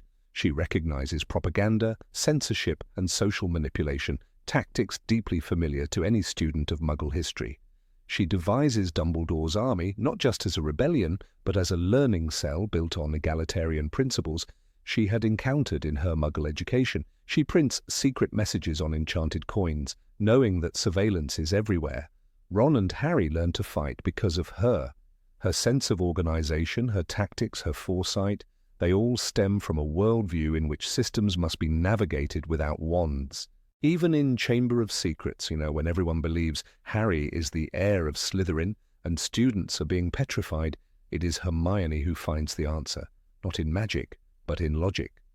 She deduces the nature of the basilisk, the use of pipes for its movement, and even the significance of water on the floor. It's a classic detective's work, based more on Muggle deduction than spell work. She ends up petrified before she can say it aloud, but she leaves clues for Harry and Ron. Her note, clutched in her hand, is a message of clarity in a fog of superstition and fear. It is Hermione who insists they take the polyjuice potion in Chamber of Secrets. She has done the research, brewed it with care, and anticipated every side effect except her own misidentification. The very idea of impersonation, surveillance, and infiltration is an idea born from spy fiction and detective stories more common in the Muggle world than in the magical one. The boys go along with her plans because they trust her, but they never think that far ahead. She does. When Harry is mourning Sirius in Order of the Phoenix, it is Hermione who offers him not platitudes, but structured support. She understands grief not as a vague magical darkness, but as something real, psychological, and human. She brings books, proposes tasks, gives Harry agency instead of just sympathy. Her Muggle sense of mental health, of talking through pain and expressing emotion, offers Harry a depth of comfort he never gets from the more stoic wizards around him. Even the Time Turner in Prisoner of Azkaban is a symbol of Hermione's dual mastery, a magical object used with a Muggle's sense of precision. She juggles her classes not with shortcuts, but with discipline and logic. It's telling that the Ministry trusts her, a Muggle-born, with one of the most dangerous magical items. That trust is earned through her unique ability to follow rules while questioning authority, a delicate balance shaped by her experience straddling two worlds. Ultimately, Hermione's identity as a Muggle-born isn't just a biographical detail, it is the silent engine behind the trio's survival. In a world ruled by ancient names, bloodlines, and mystical forces, it is her clear, grounded perspective that repeatedly pulls them out of danger. Magic is a tool, logic is a lifeline, and without Hermione's Muggle-born logic, Harry and Ron might never have made it past their first year. Number 26. Understanding the cost of sacrifice. In the heat of the Department of Mysteries, as Harry stood amidst the shattered glass and swirling prophecies, the cost of the war he had so desperately tried to understand became all too real. Sirius was gone and Harry was drowning in guilt. He blamed himself, as he always did, unable to accept that others had chosen to fight alongside him, had made decisions of their own. But amidst his grief, it was Hermione who brought him back from the edge. Her voice was never unkind, but steady and unyielding, reminding him that grief was not weakness and that mourning could not become paralysis. Where Ron might have hesitated, Hermione steadied. She knew that sorrow was the price of war, not a curse upon Harry, but the world they all inhabited. Hermione never lacked compassion, but she saw through illusion. Even in her third year, when they saved Sirius and Buckbeak with the Time Turner, she didn't let the thrill of victory cloud her understanding. "We did it," Ron had shouted, and even Harry had grinned, but Hermione's face was pale. She knew the line between success and failure was razor-thin. One wrong step, one moment of doubt, and it all would have ended in disaster. It was always Hermione who understood the quiet truth that bravery wasn't just charging into battle, it was carrying the burden after. That burden could crush a soul, but only if the soul didn't understand the cost. Throughout their years at Hogwarts, Harry and Ron rushed into danger with youthful courage, but it was Hermione who reminded them that courage without wisdom was reckless. When they formed Dumbledore's army in their 5th year, she wasn't driven by defiance or adventure, but by cold necessity. She had seen what happened when people did nothing. Her mother and father were muggles. She knew that this war would not remain within the castle walls. She pushed them to train, not because she hoped to fight, but because she knew they would have to. Even then, she had already accepted the price. Unlike Harry, Hermione never idolized Dumbledore. She respected him, admired him, but she never assumed he had all the answers. When Harry clung to Dumbledore's words like they were prophecy, Hermione asked questions. She doubted, and that doubt was not disrespect, but wisdom. After Dumbledore's death, Harry felt lost, betrayed even, but Hermione understood that mentors could fail. She didn't need a perfect leader to keep going. She had internal strength that didn't crumble when her idols fell, and she lent that strength to her friends without ever saying it aloud. She understood what Harry did not, that leaders fall, and those who survive must carry on regardless. Perhaps the most defining moment of Hermione's understanding of sacrifice came before their hunt for Horcruxes even began. Without hesitation, she wiped her parents' memories and sent them to Australia. It wasn't dramatic. She never made a speech, never expected pity. But that act was one of the most heartbreaking in the series, not for its theatrics, but its quiet devastation. She gave up her family to protect them, not temporarily, permanently if necessary. Ron left during the hunt. Harry doubted Dumbledore's plan, but Hermione never wavered. Her willingness to sacrifice without needing validation made her stronger than either of them, even when the weight nearly broke her. When they entered the Ministry under Polyjuice's disguise, the operation was bold, yes, but it was Hermione who planned every detail. She didn't trust luck. She understood that luck runs out. As they fled, dragging a stunned Yaxley and carrying the weight of another near failure, Harry's impulse was to act, to fight, to react emotionally. Hermione was already thinking ahead, disapparating them to safety and saving their lives. But the price was heavy. They landed in the forest with Ron splinched and bleeding, and Hermione, barely holding it together, still managed to stitch his shoulder. Her hands trembled, but she didn't stop. She knew what war was. It was also Hermione who bore the brunt of Ron's abandonment. When he left, she didn't chase after him. She cried, yes, silently, bitterly in the dark, but she stayed. Not because she felt brave, but because she understood something deeper, that loyalty is not defined by comfort. Harry was lost in the woods, despairing, but Hermione refused to abandon him. She never once asked for recognition. She didn't seek glory. She just stayed because she had chosen this path and knew it would not be easy. She didn't need to be the chosen one. She had chosen her pain and would carry it with grace. Even in the face of torture, Hermione endured with quiet dignity.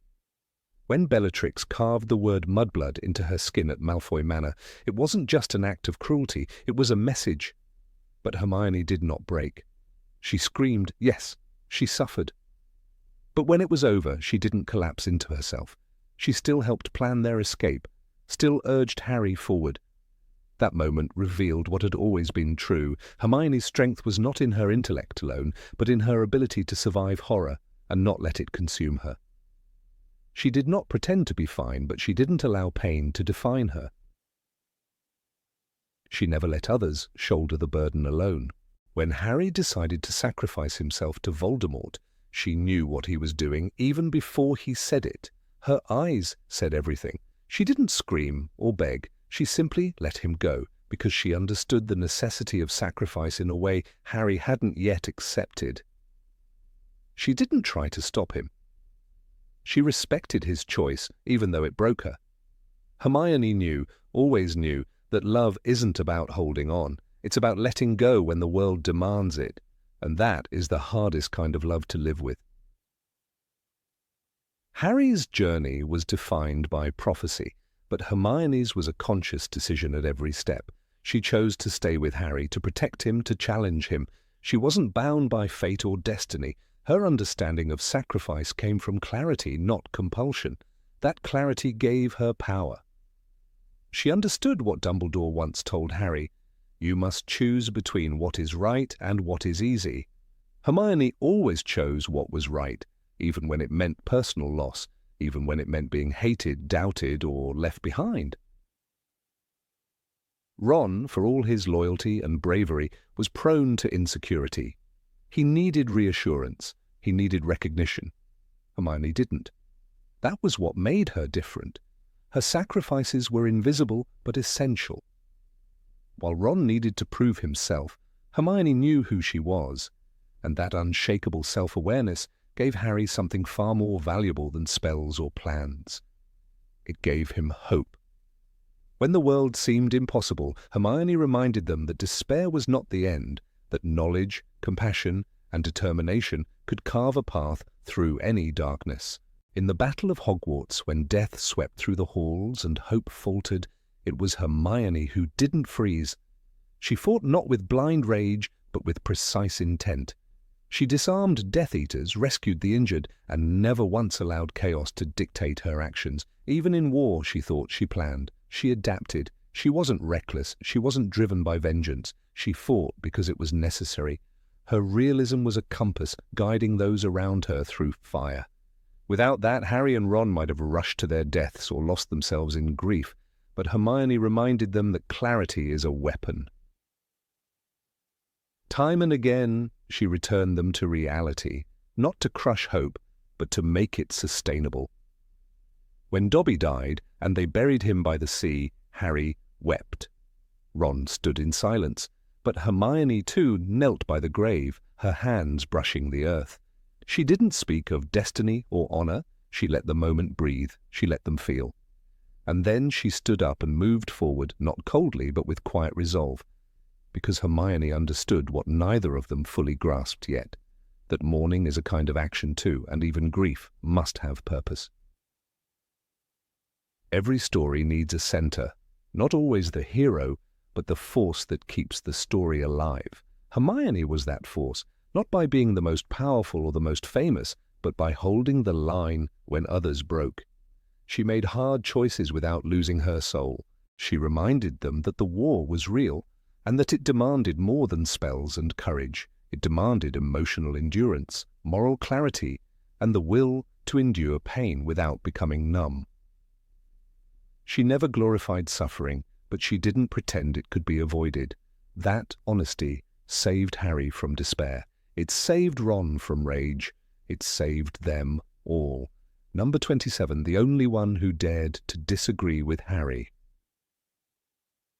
When Harry Potter stormed out of the Gryffindor common room in 5th year, convinced that no one understood the weight he carried after witnessing Cedric Diggory's death, there was only one person who dared follow him, her arms crossed, her gaze firm.